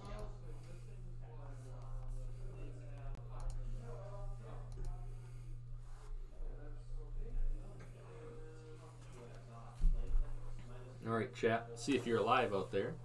Who do you like in this matchup? You on the combo side or the almost combo side of Dredge?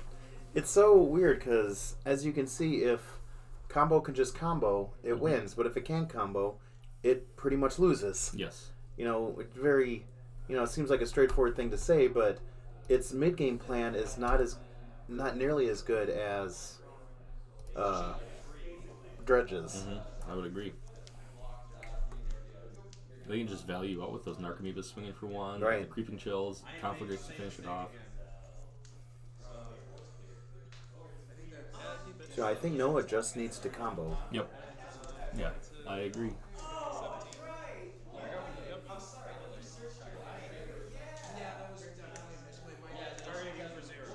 There it is, getting the Conflagrate in the yard. Yep.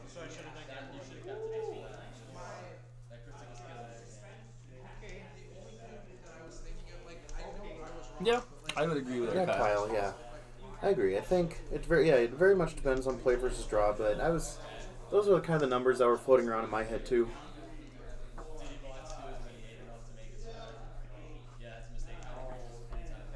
Again, I think He does Noah have the Vizier and the Cord. He has a similar hand to last game. He has the Ballista. He has the Cord. He just needs to get the mana to get it here. yeah, he doesn't have the Devoted Druid.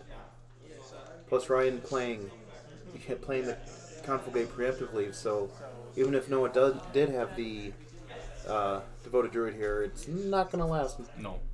to his next turn.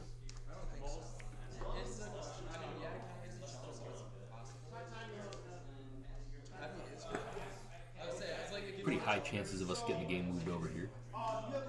Either way, I think this game's going to be over fairly quickly.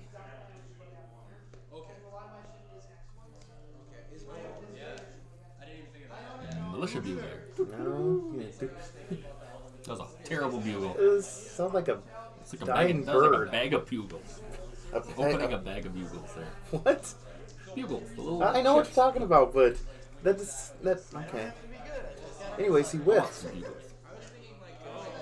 He whiffed. Boy, Noah just his deck hates him. That's probably This because is how I feel when I play this deck.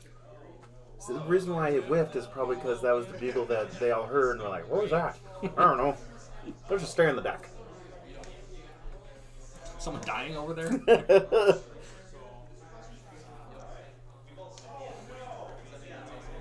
Alright, Shriek Horn.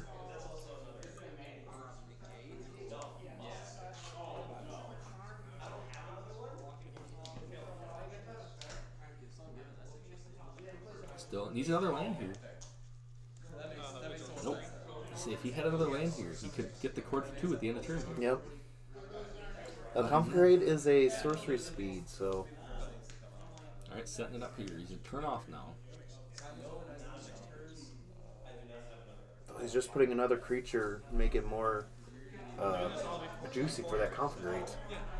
I wouldn't be surprised if Ryan just sets it off right now for the Mana Dork and the Dust Quadra Recruiter.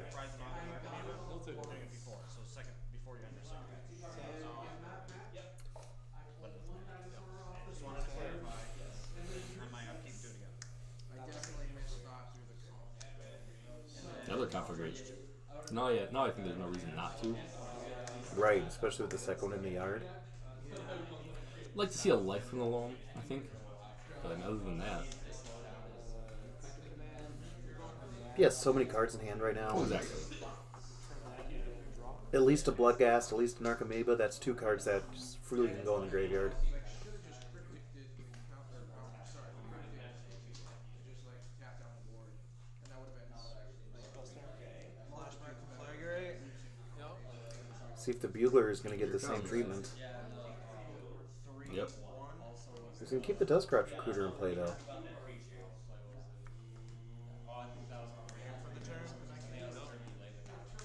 Two Bloodghast coming back here. No Prized Amalgams, though. No.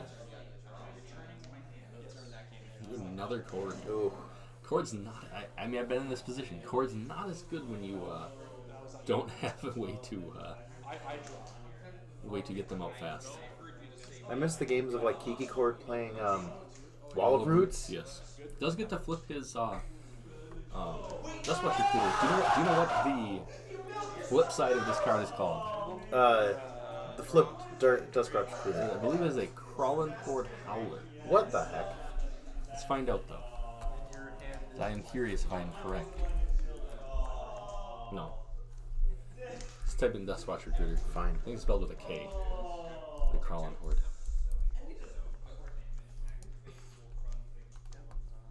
Yeah! I don't know how I knew that. I have a lot of useless information in my brain.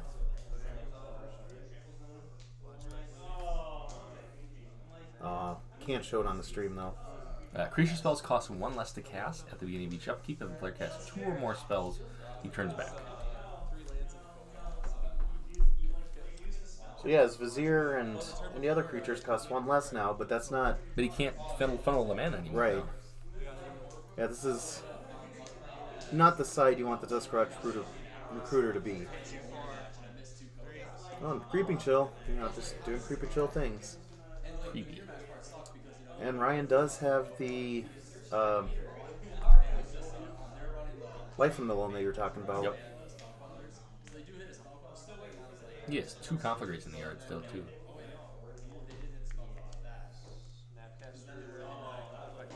Ryan just needs hit lands, I think.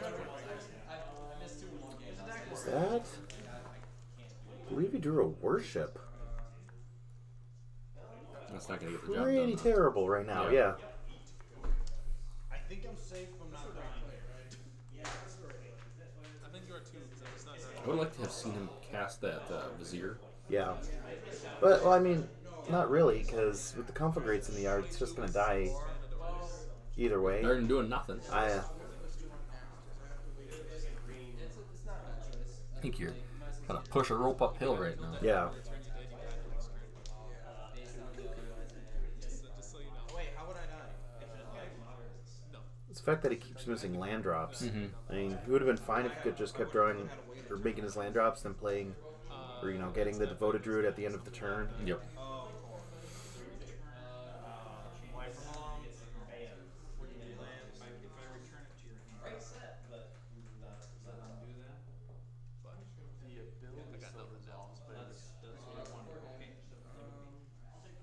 Gemstone?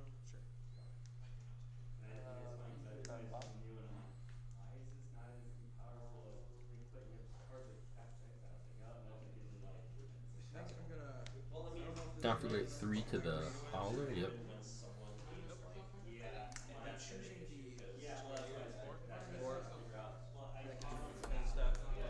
There's the Amalgam.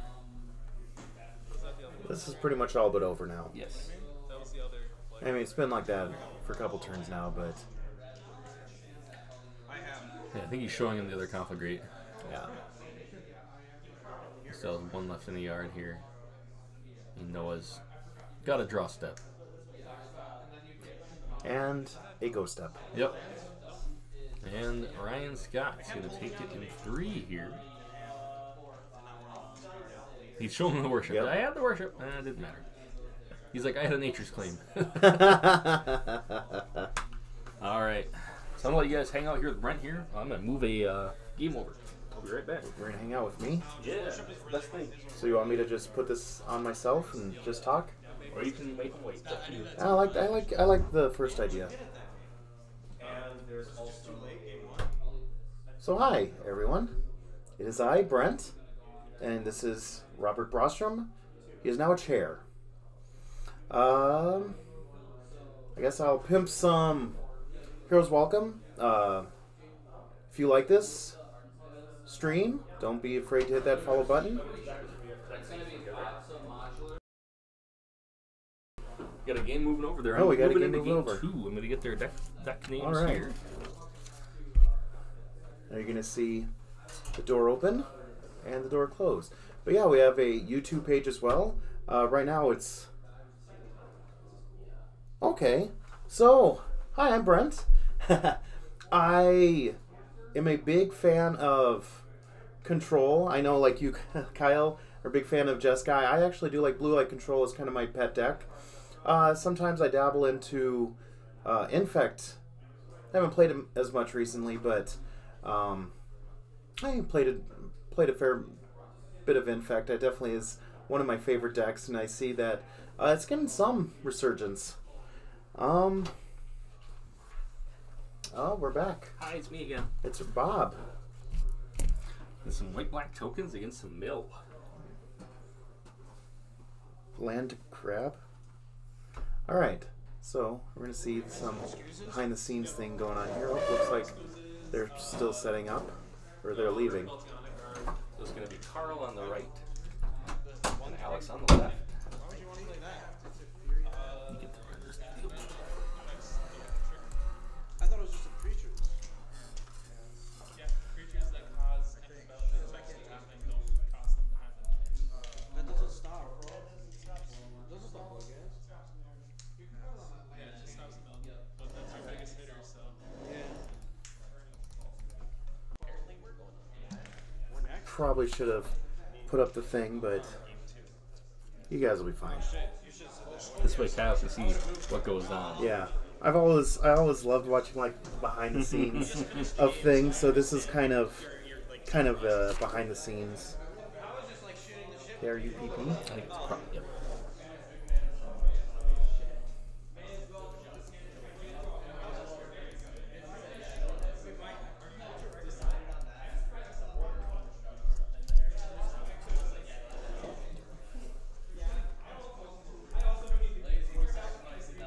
I take it you're going first. Alright, I'm going to actually find out who won game 1. That'll be a good one. Yeah, do not tap to exile my crab. While you have psychic fusion, roll your last card and effectively kill yourself when you have lethal. I was at 1. That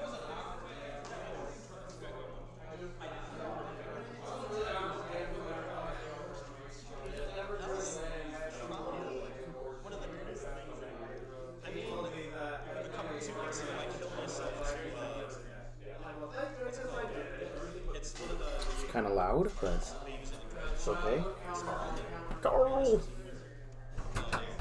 You watched Walking Dead, Bob? When this enters I used to until they killed off that one girl. I think we had this conversation last week. I think so. And then I hated it. This Sunday is the last episode with Rick Grimes. Is he going to die? He is gonna die. it's my How, isn't that kind of a spoiler? my crab. With For those of you who watch Walking Dead, mills his ass card and draws. Kyle's going to unfollow this stream now. no, you're spoiled by Walking Dead. Get out of here. I mean, it's advertised that he's gonna die, so I mean, me dying to the whiskey. Oh, yeah. Me dying to creeping chills on stream. like the only reason I knew is because I saw an ad for it. Apparently you Where it actually is I like did Rick watch, Grimes watch last the episode. episode where Glenn got his face beat in. It's a lot of episodes. Hmm? Did he get beat in by Bat. Barbed the wire bat. yeah, Yeah, that one. not the governor, Negan. Negan, yes. Negan. Alright, so we got Mill here. We did get to see both these decks last week. The token deck. This is where we met Kyle. It's the token deck. Yeah. Because he was telling us about the Sentinel totem. Yes, that's right. His big help. Still appreciate that, Kyle. I think we were talking about that a couple times during the week. And then we have Karl. Has the Mill card that I'd never heard of before. Oh yeah. Fraying Sanity. Yeah. So I'm excited to watch this here. Alright, so there's that black.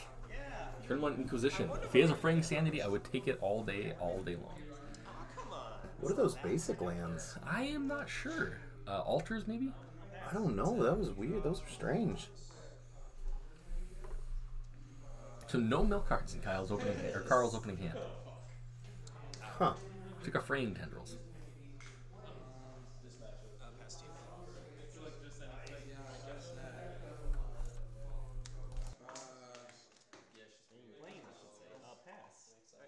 Step up, keep draw. That's a swamp, Sega. Here's the swamp. That is... kind of like it. Could be a promo. It looks like it almost has the Demir. Yeah. Huh. I feel like it's a promo land. Kyle, you're a smart guy. Do you know what that swamp is? It's with the mana leak on the Lingering Souls. Only taking care of one half of the Lingering Souls, though. And that island. Ooh. I feel like they are promos for the Demir, because it almost looks like the Demir signet, it's like their logo. Oh, sure. You see what I'm talking about? Kind of, yeah, I see. It kind of has like that The spider yes. thing going on. Yeah. I mean, they could very well be the standard showdown lands. I don't know what those look like, or if they're even a land. All right, so let's say raise the alarm here. Raise the alarm. All right. Look, Kyle has And flashback. Alex has tokens. He does. We had this discussion last week. He brought his token. He only had like 3 spirit tokens, though. Oh, that's right. Even though he plays all those. Oh, and Kyle even helped us out with that spectral trio or whatever it's called. Oh, Karl has Oh, there's the glimpse. Glimpse the Unthinkable. Yeah, it's the dual decks from Guild of Ravnica. Okay. I all figured right. it was from okay. Guild of Ravnica because of the way the sigil looked there. I guess I remember seeing the dual decks. I didn't realize that they had special lands. That's pretty neat. Well, I guess he's at 6 life, maybe. No, he's got the. Is that Convoke card? Yeah. Triplicate Spirit. Triplicate Spirits. That's what it was. Yes. I knew it had Tri and Spirits in the name.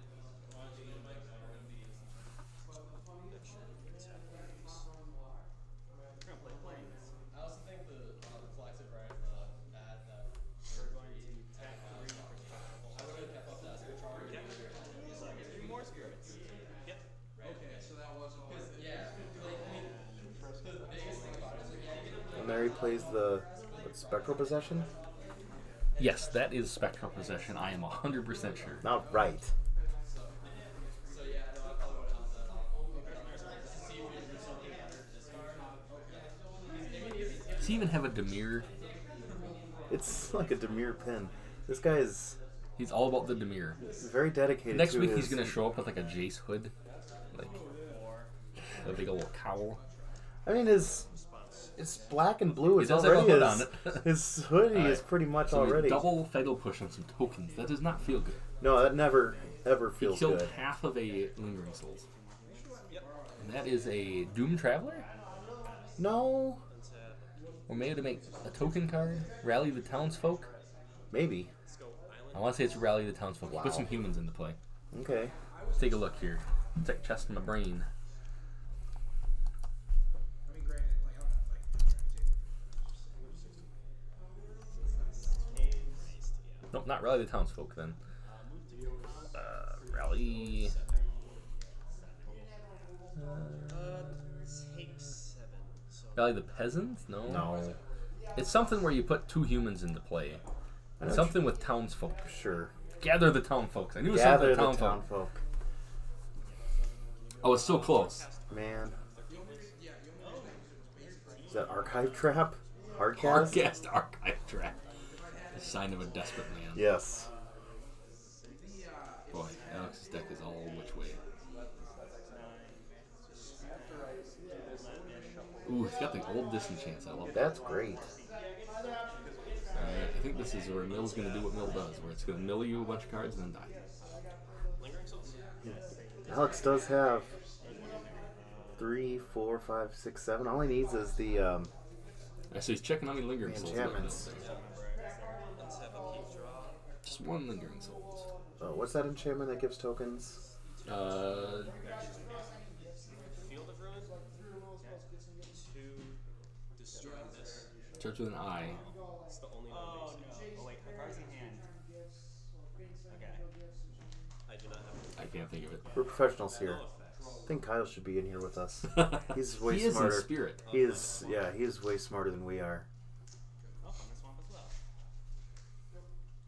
You know what to call fish without an eye? Oh, yours is the mirror one. Yes. I mean, it's not like I have a theme going on. About the weasel that I can't tell. went into the bar. No. Bartender says, "What can I get you?" And all his Pop goes the weasel. Right now, for me, it's way Oh, it's an awesome deck. Since I have Wow. That was great. Intangible virtue. Intangible virtue. Has to. Oh, you were close, Kyle. You were close. Intangible virtue, though. You're And right. it was with an I. Oh, your weasel joke made me think of the card. That's why I brought it up. Oh, that was great. It's a land. Oh, it's a land. Okay. Was the weasel? Wow. Oh, that was great.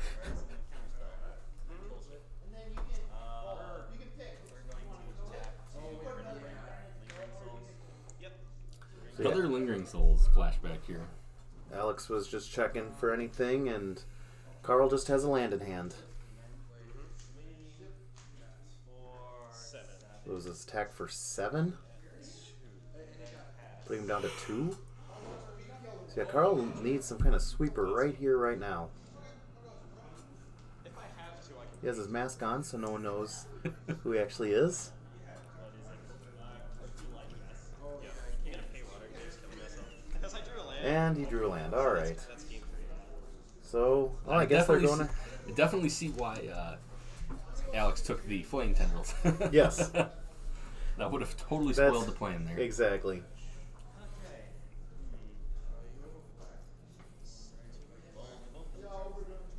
So they're going to a game 3.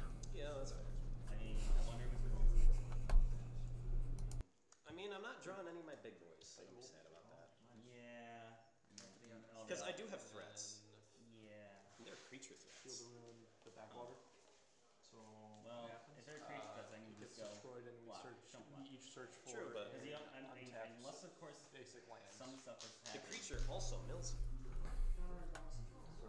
Oh, is it that one? I'm thinking it where you tap it. So what's Black White? What's their guild?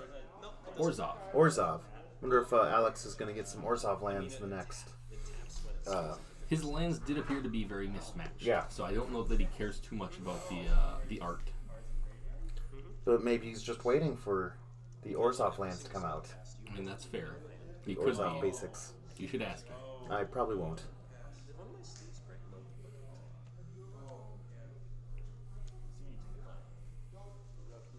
I don't know. Maybe. I don't know. I'm taking play.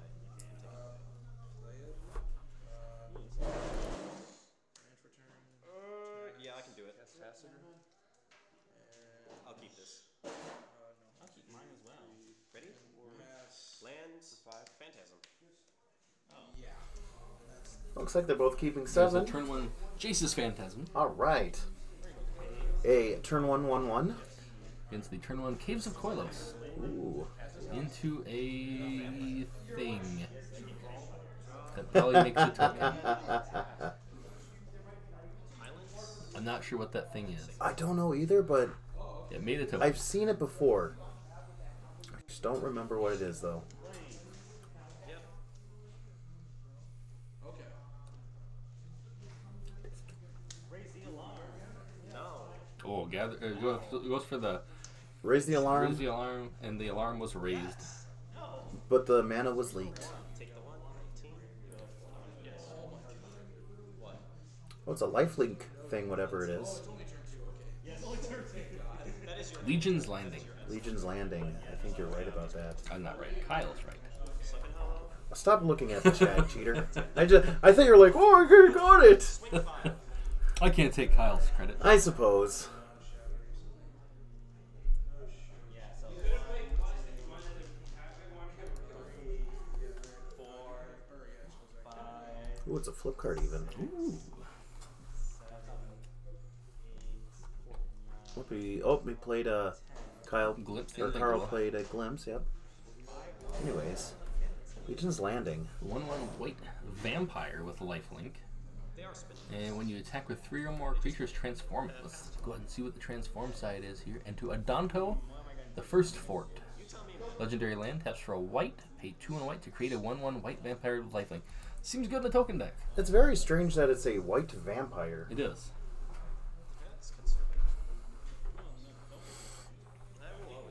I'm actually reading the story right now, and it talks about the vampires. Okay. They actually revoke their thirst. It's like called the fast. And they only drink the blood of like criminals or prisoners. Okay. Trying to be like good vampires. Yeah, that's weird. For now. Alex plays a Lingering Souls, almost. There's also some weird like love connection between Jason and Vraska going on. Wasn't there that in like the original one too? Or I guess They the hate second each other. Ravnica? Oh, they hate each other?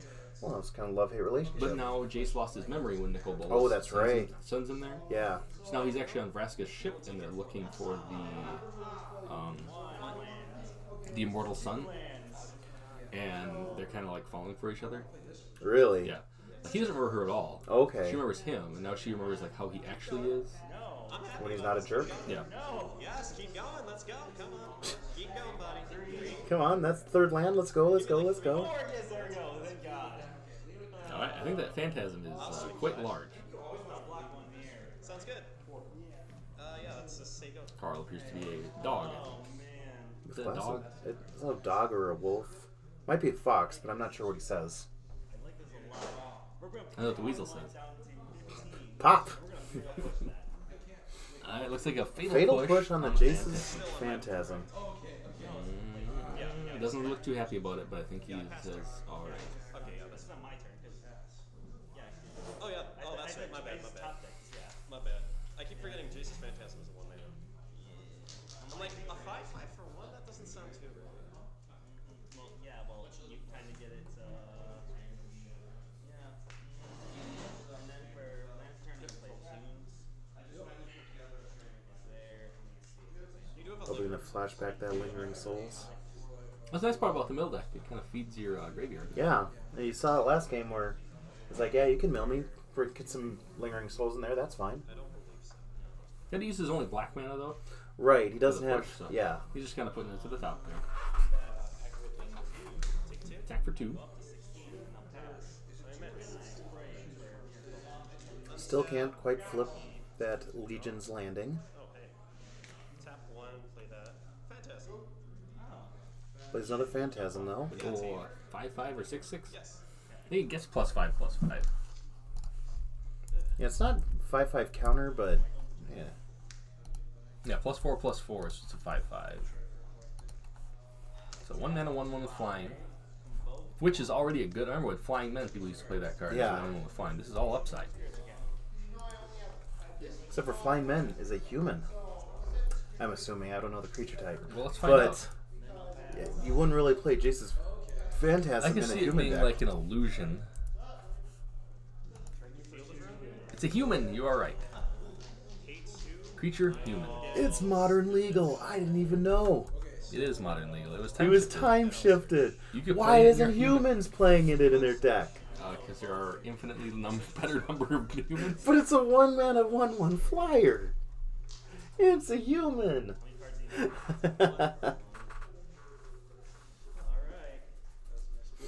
I did not know it was modern legal. That's hilarious. Yeah, they was one of the time shifted cards. Yeah. Sounds good. Option cut.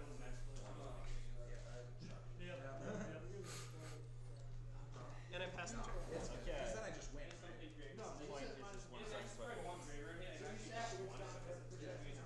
Alright, this turn you can flip that Legion's Landing. And you can just keep making more 1/1 vampire lifelink tokens. Looks like he's going to flash back the Lingering Souls first. Yeah, Jason's Phantasm doesn't seem that good. Usually flying is really good, but against all the 1/1 like spirits, Yep. like Looks like Kyle- Alex got Alex some can more. just- He got some more tokens. oh, listen to us, smart man, good guy. You're playing a token deck. You better have a stack of tokens. You're right. Flips that Legion's Landing.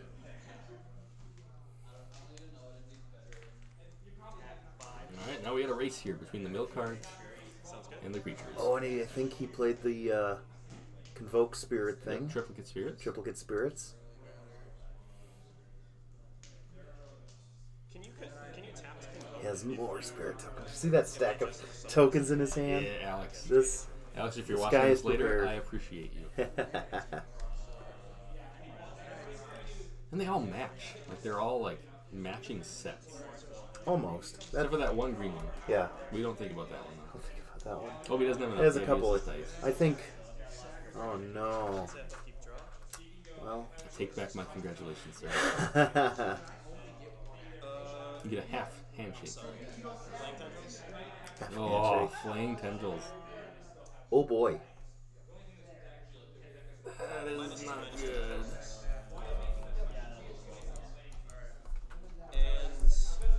That is rough. Bobby, flaying tendrils.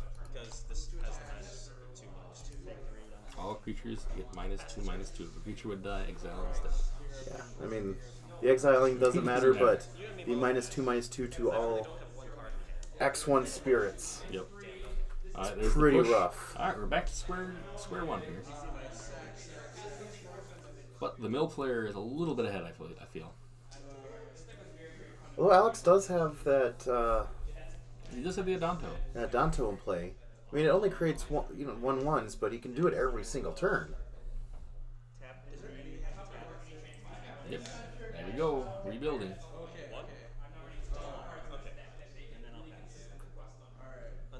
Looking for the vampire.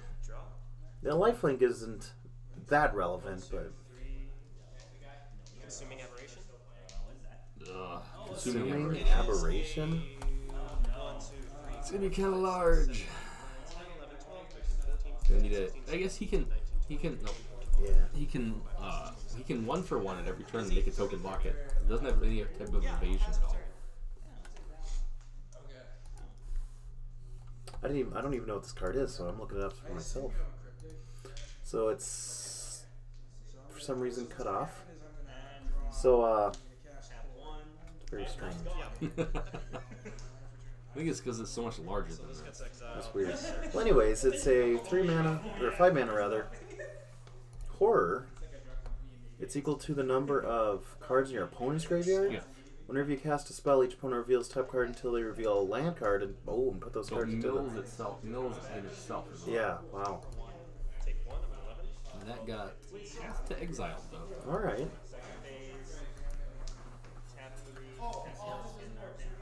Sounds good. Oh, you can shuffle to if you want, but that one then needs a cast trigger.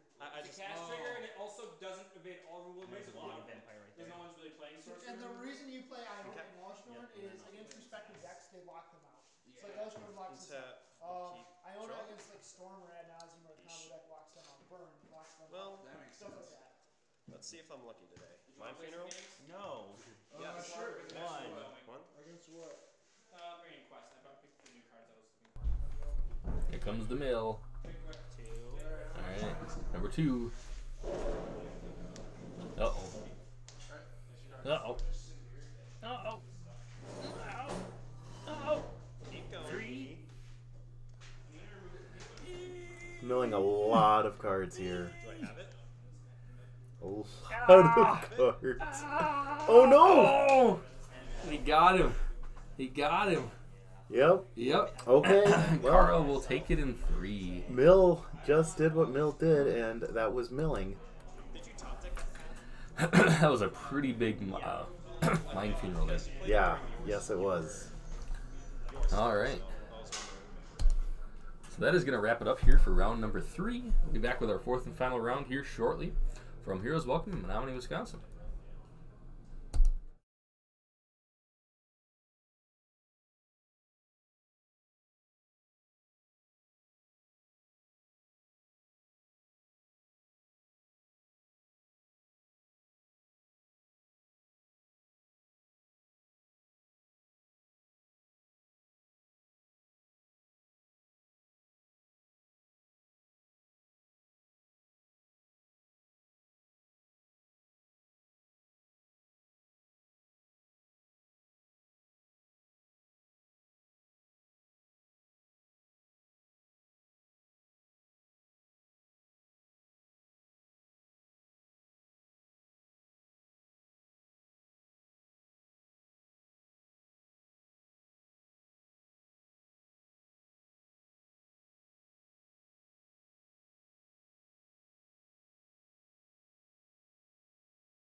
Ladies and gentlemen, boys and girls, children of all ages, we are back for round number 4. Got Ryan Scott back playing Dredge his machine. Dredge deck. And Julian Curtis. Who was playing Dredge recently. Yeah, he actually was playing Ryan Scott's Dredge deck. I feel like Dredge is pretty heavily favored here. I've never seen the matchup. I don't know that Blood Moon matters that much. It can. You can't really... It depends on the turn, though. I guess. I mean, because you can still play like your Cathartic Reunions, you can still play your Conflagrates, Faithless Looting. Faithless Looting, yeah. So I don't think it matters. I don't think it matters too much. Pretty much just can't play Life from the Loam. Yeah. Or hardcast any of your creatures, which you're in a bad spot if You're you're doing that already losing. anyways. Yeah. You are probably already losing. Yeah, I definitely like Dredge in this matchup.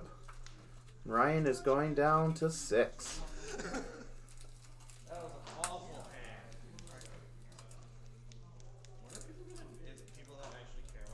How's that candy, Bob? Eating some of my son's Halloween candy. So you have kids, it's tax. Kid tax. Kid tax, you just steal candy out of their Halloween bag. You spend tens and hundreds of thousands of dollars on them and you get free Halloween candy. Worth. We're being cordial with top tier decks. Name your kids. Has your oldest son have any magic or have any interest in magic at all? None of them do yet. They will do anything like watching. How sad. Bad parenting. I know.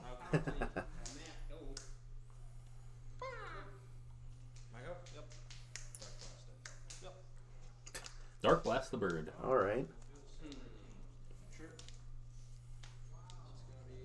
Why bolt the bird when you can just Dark Blast it? So, Julian's just going to play another 1/1. Yep. Ryan's going to be like, okay, I'll draw this Dark Blast and I'll Dark Blast it. I see no reason not to.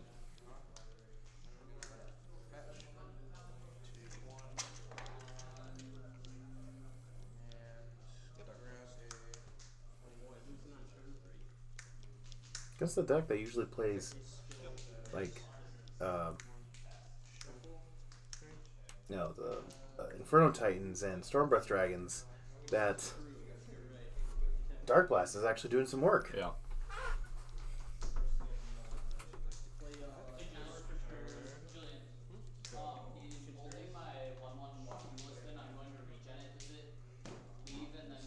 Nope, it doesn't leave. Regeneration just removes all combat and taps it.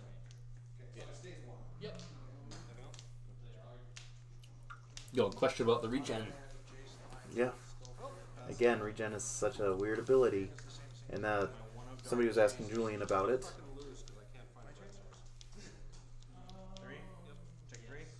Creeping Chill number 2.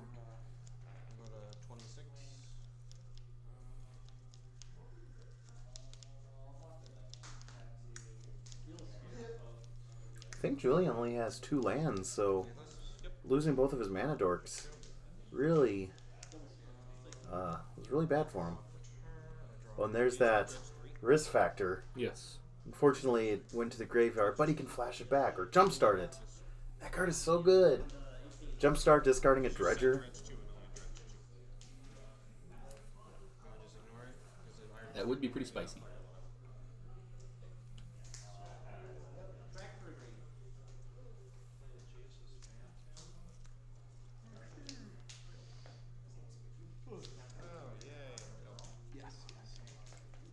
That was his 3rd land, finally, but it comes into play tapped. Oh, Dredge has got to be 70-30. Yeah. There we go with that jumpstart. Oh. Julian doesn't even wait. He's like, I'm taking 4.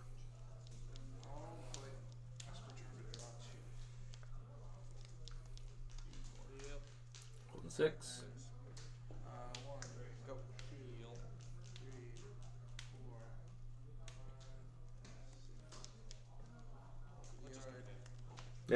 Yeah. Go to game 2. Wow. To be fair, that Dark Blast hurt. Yeah. Yeah. Just like Ryan said, that Dark Blast hurt. Yes. And the fact that Julian missed his 3rd land drop couldn't play his Blood Moons or any of his land destructions above curve To be or fair, even I don't on think the curve. Blood Moon would have done anything. I don't think so, but the fact that he didn't even get a chance to play it just really, really hurt. I don't think that game it would have mattered. So I don't think Ryan played anything but red spells, but...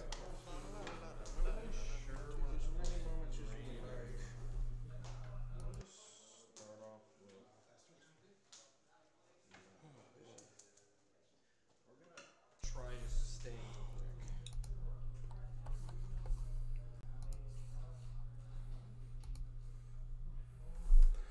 So yeah, you think even after sideboards?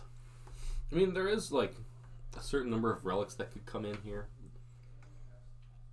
Wonder if he plays any number of like Anger of the Gods or... Yes. I mean, I feel like you have to. Yeah. I was gonna say like Sweltering Suns, but that's not even good. You really pretty much just want Anger of the Gods. I feel like Dredge is still pretty heavily favored. Yeah. Kyle, what do you think? Kyle's, or anyone in chat for that. Yeah, anybody that's watching, if they want to pipe in, definitely let us know. Oh, what I was saying with the... I never finished it because my train of thought is zero.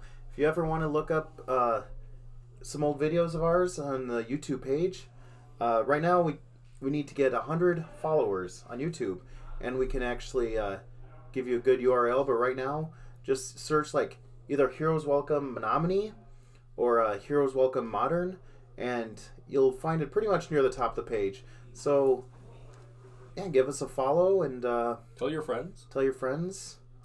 Tell your family. Tell your mom. Tell your dad. Sister, brother, co-workers. Even people who don't even know what Magic is. Do you have a YouTube account? Follow us. Please follow. Just follow us.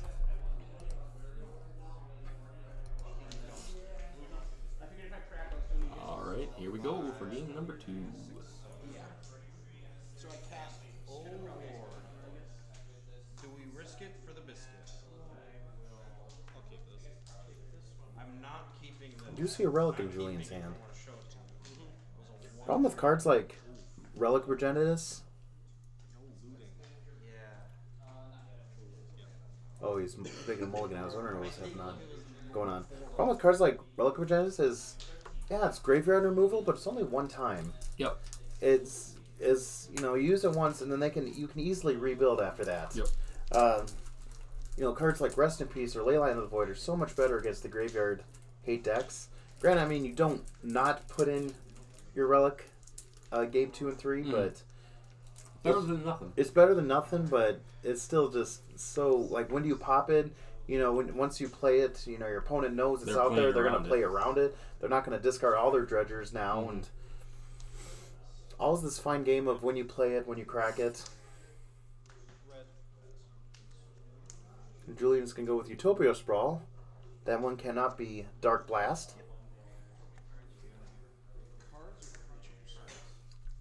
I think I see a Thoughtseize in Ryan's hand. Yep, there it is. And he's probably going to be taking that relic. Oh, yeah, there we go. Choosing not to play it on turn 1 there hurt him. Yeah.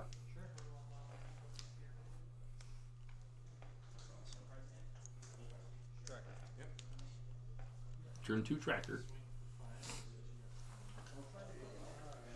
I think Ryan just drew one of his Creeping Chills.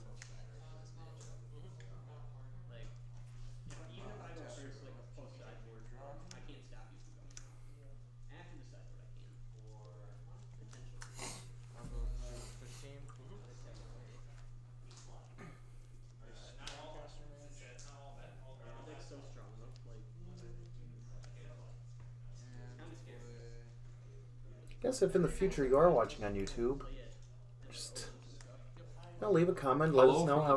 Hello from the future's past. We're in the past. X-Men. They are in the future. Day of Future Judgment. Judgment Day. Terminator 2. Arnold Schwarzenegger. If you're watching, leave a comment. Let us know what you think. Tell us if there's any improvements. Tell us how awesome Brent Stearns is. Tell us if you want us to be replaced by people who know what they're doing. Just let us know. Tell us if you miss Gary Kostic.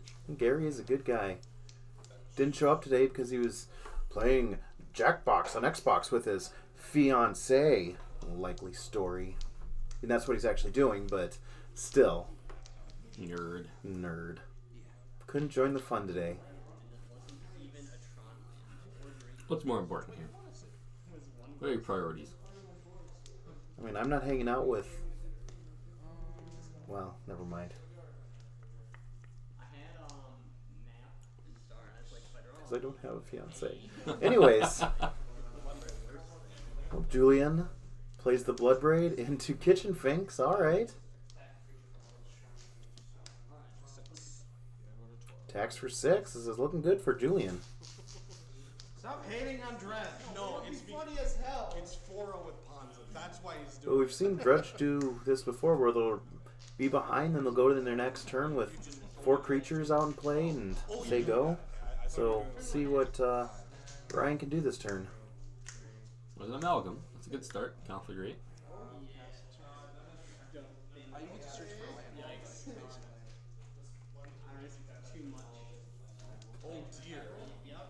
I think Julian might get this one just on pure beatdown. Yeah. He's got 9 damage on the table right now. Could make it 11 with the clues here. Ryan's at 12, so.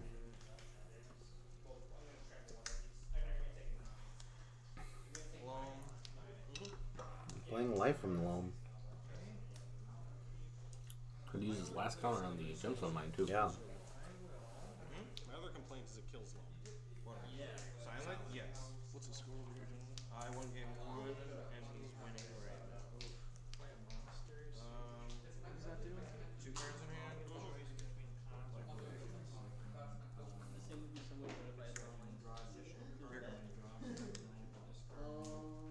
Cryptic command. So counter it and I can just cross it. Flooded.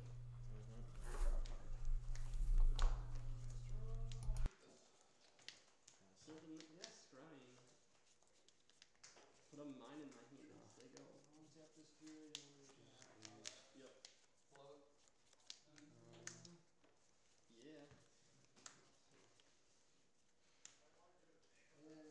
Damn it.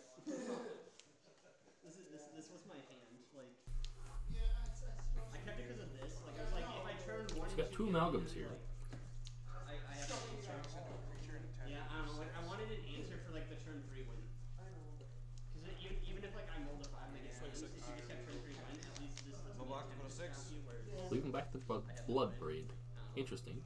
Seems like a really hard matchup on Master of the Fells. I feel like if I was on I think that was a Huntmaster, Huntmaster, yeah. yes. I think he has 2 different art Huntmasters in his He deck. does. I hate it. Julian. Different lands, different Huntmasters. I think he's doing this on purpose.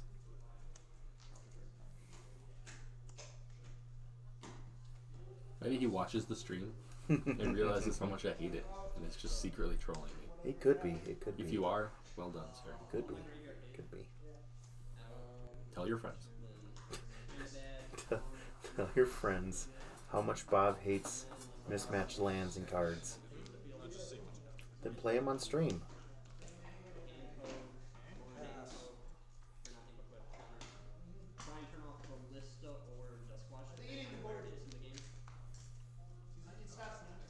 Especially, Julian's at 18. I don't know why he didn't attack with the Elf last turn. I don't really see. He's not going to block. Even if Ryan attacked with the Amalgams, I don't think he'd block. So, seems very strange, but still think he's. Ryan does need to cast a card here, though, with a Huntmaster flips. Right, yeah. Lost 2 games and I lost against 2 decks and I don't really think I can win. Then it does 2 damage to a creature. And the 2 player, damage to a player. to its opponent, or to that creature's controller. Or an opponent. Either way. And turns it. Pass. On your upkeep or on your draw step. I can tell 2, right? I won game 1. Wow, what a surprise. It's almost the Ponza does that. I mean, Dredge does that. Alright. You only have 1 mana open to see, I cannot correct it. Yeah. 5 flashback. I got 6 damage in hand. Okay. 1, 2, 3, 4. Well, this is a very large conflagrate, nearly clearing the board. Wow. Alright, so I will pay And he says go.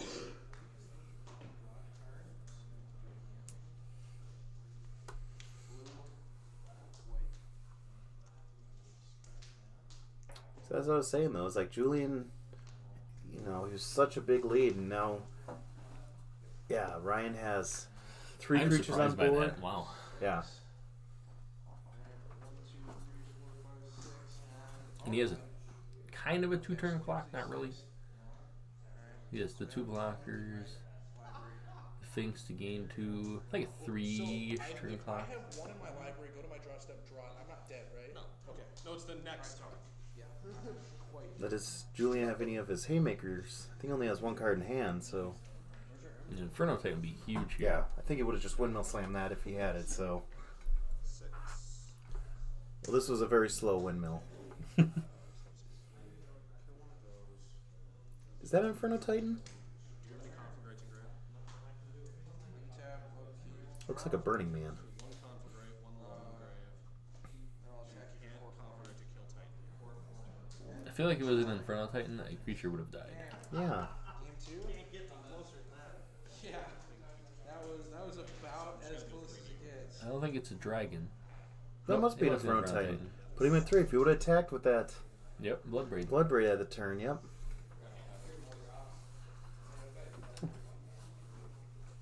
Thank you, Kyle. Must be just a promo Inferno.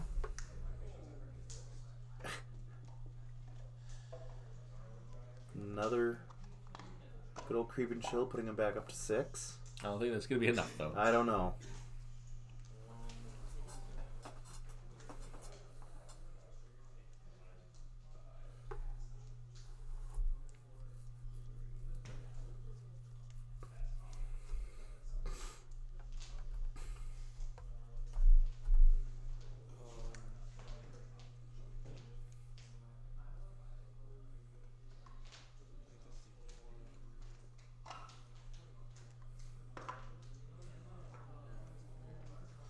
The fact that Bloodcast can't block, Yes. you know, bringing it back doesn't really matter when it doesn't really do anything.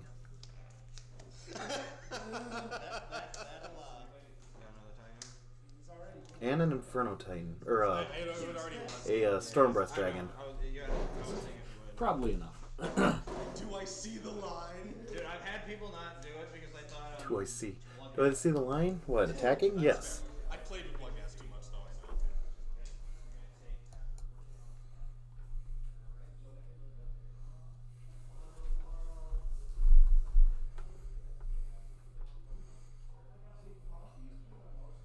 I love that Stormtrooper in the background.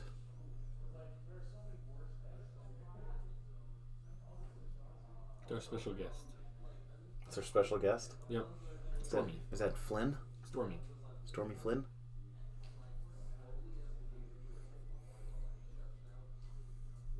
Oh, and R2-D2's back there as well? Dang. I think there's like another one right here. Yeah, I'm not sure. I think there's a Darth Vader back there somewhere. Is there a Darth Vader back there somewhere? Yes, there is. Oh boy, I don't think that's Darth Vader. Is that another Stormtrooper? You see his elbow? Yes. But I also know there's a Darth Vader back there. Alright.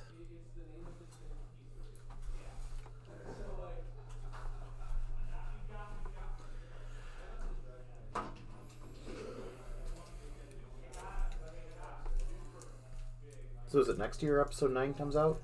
Star Wars? Yes. Okay. Even though episode 8 was kind of disappointing. Well, you know. Like it wasn't as once I watched it the second time, it was better. The problem is with that concept though is that you went into it knowing that it wasn't that good. I went into it with very high hopes. Yeah. That's my problem. I'm just really interested how they're gonna do Carrie Fisher's character. Yeah. Hilariously, she's the only original character alive in the Star Wars universe, and the only one dead. Mm-hmm. Maybe not the only one. General Akbar has also passed away. Admiral. Don't degrade him. My bad. I don't know my memes that well. On turn 2, Blood Red win. Turn 3, turn 2 anger. Access to you, talk to. Damn it. If it makes you feel better, What's a trap? Wait, is it even Ponza anymore then? Why does everyone always hate Dredge? No, creepy chill. That's why. No, you don't understand. People don't hate Dredge. They love Ponza. It's like cheering for the dyslexic dog. In what instance would a dog's dyslexia affect it in a competition? It's cuter. Oh no, he can't read correctly. Right? Same. Bottom. Not same. There's that Shriekhorn. Turn 1. What sound would a Shriekhorn make?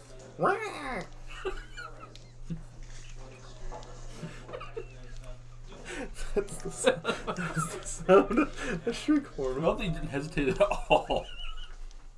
That's because every time it plays, that's the sound that goes in my head. It really is. Oh, there we go. Let's mill some cards. Oh, we tapped it. No hesitation whatsoever. Kyle says you're in spot. See?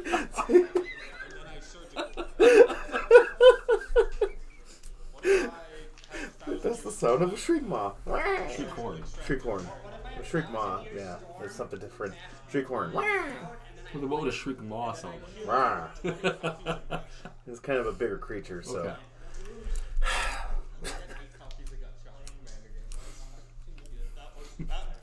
Apparently you have thought of this. Many times. I get bored. I had all 3 out and people were just like, no, I don't even want to play. There's a Blood Braid in his hand there. But you should. This does have an anger, I believe, too. Ooh. Or that's a Stormbreath Dragon. I cannot tell. I think it's a. Me neither. You see it? I do see it now. Yeah, you got me confused of which one it is. I think it's an anger. Coolest deck I've seen so Or he has both, and they're both just flicking through them. Maybe. Grixis Pits of Wrath. Discarding. Land. A lot of axe.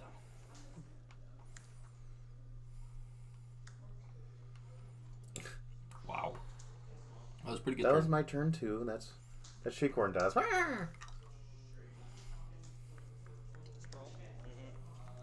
as you can see, there's the light painting red. Sure.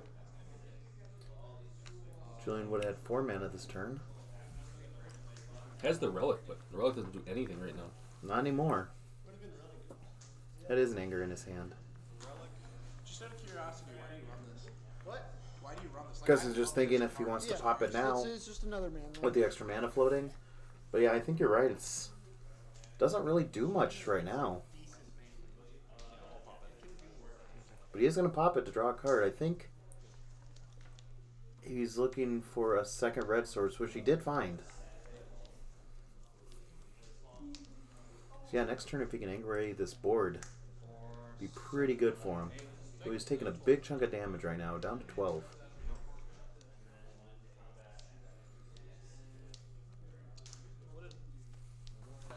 You just anger the board here? Oh yeah.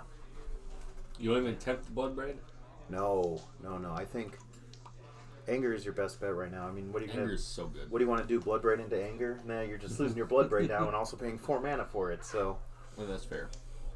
yeah, he definitely wants to anger right now. Pretty good. You saw the control versus Hardened Scales Affinity where he tried to wait, get more value Yes. from it, and lost 3 because he Blood waited. Braids in his hand. He does have 4 mana, so guess we know what his next 3 turns are going to be. I mean, there are worse cards I would want to have in my hand. Correct. You're just walking back and forth. To Arbor Elf. Not the best one you can do, but Another lot of all right. Dredge rebuilding here. Creeping Chill. Narcomoeba. Man, look at that skill it takes to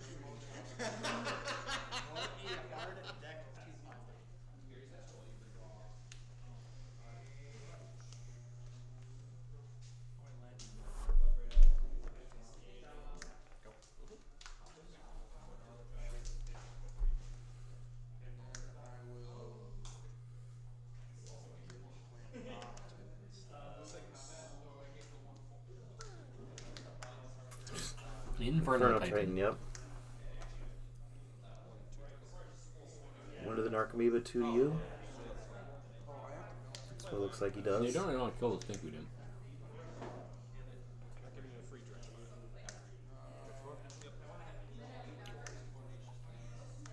Stinkweed Imp does have that Pseudo death. pseudo death touch, but with Inferno Titan you can just attack, kill it, and then get your 6 damage in.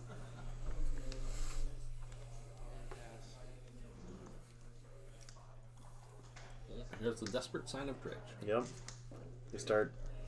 He's gonna attack with it. All right. Julian is down to 7. A couple creeping chills will do it.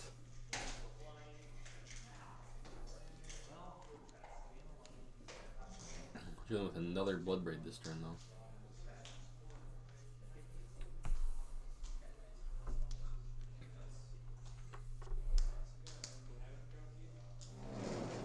Plays the Blood Moon. Still play the Blood Braid. Nope, can't fetch. Yep, Blood Braid. Into a Utopia Sprawl. Alright. Forest. You put on the same forest? Might as well. Yeah. Now that can actually tap for 6 with that Arbor Elf. pretty even. I honestly think so. Between the moons, and just the other shenanigans. All right. Yes.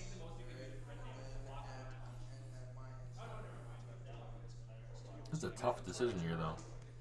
We really want to kill either one of those creatures, but you don't really want to get hit by the Stinkweed Imp.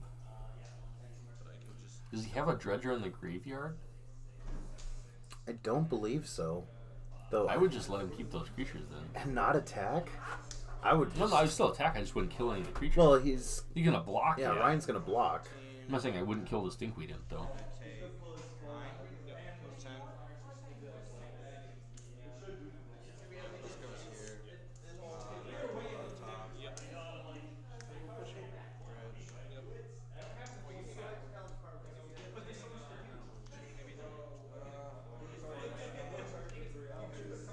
Really need to hit creeping chills there. Yeah.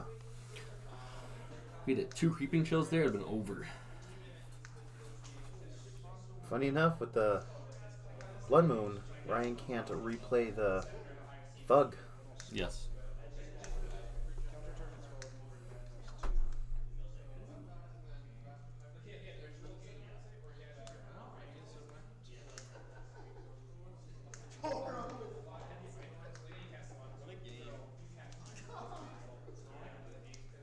Magic. Ponza might get there. Yeah, even he's just dead on board because he can do 3 damage to Blockers. the blockers, and he can do exactly 10 attacking damage. The only thing that's hard to beat in this matchup is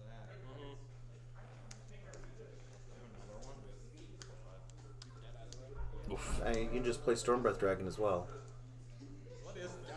Alright, so Julian Curtis. Wow. I'm surprised there. I thought Dredge was going to win that one. Yeah, I was kind of with you on that one. Especially saw how game 1 went. Yeah. Just steamrolled him. So what we learned tonight, the game. Alright. Oh, my hand came out of nowhere. Hi. Need better light in here. Well, you know. Face looks very dark. That's okay though. It's not a very good face. So yeah, I got to see some different decks tonight. Yeah. Which was kind of cool. Let's see the Ponza deck. We got to see the mill deck again. Yeah, see the token deck. Yep. The token deck. Definitely a different spin on tokens. Yep. Yep. We got to see an old favorite in the Counters Company deck. Yeah. Come back. Haven't seen that for a few weeks. So yeah. Grixis Control. We didn't see a lot of any mono green Tron. We got to see. Oh yeah. Haven't seen that in a while. We saw a lot of different varieties of decks today. It's always didn't we? good. So yeah, that's gonna call it a night for us here, guys. From Heroes Welcome, and say hi to Gary. There's Gary. Hi everyone. There's the jerk. Say hi to Kyle. Wow. Hi Kyle. Kyle's on. Hi Kyle. Yeah. This is the guy who didn't hang out with us. Wow, that's... Because he had a fiance. Because he had a fiance. You have a wife and now. was playing video I'm games. still here. Yeah, see, Gary? Alright. We'll see you guys next week. Like I said, go give our YouTube page a follow. Give our Twitch page a follow. We'll see you guys next time. Bye.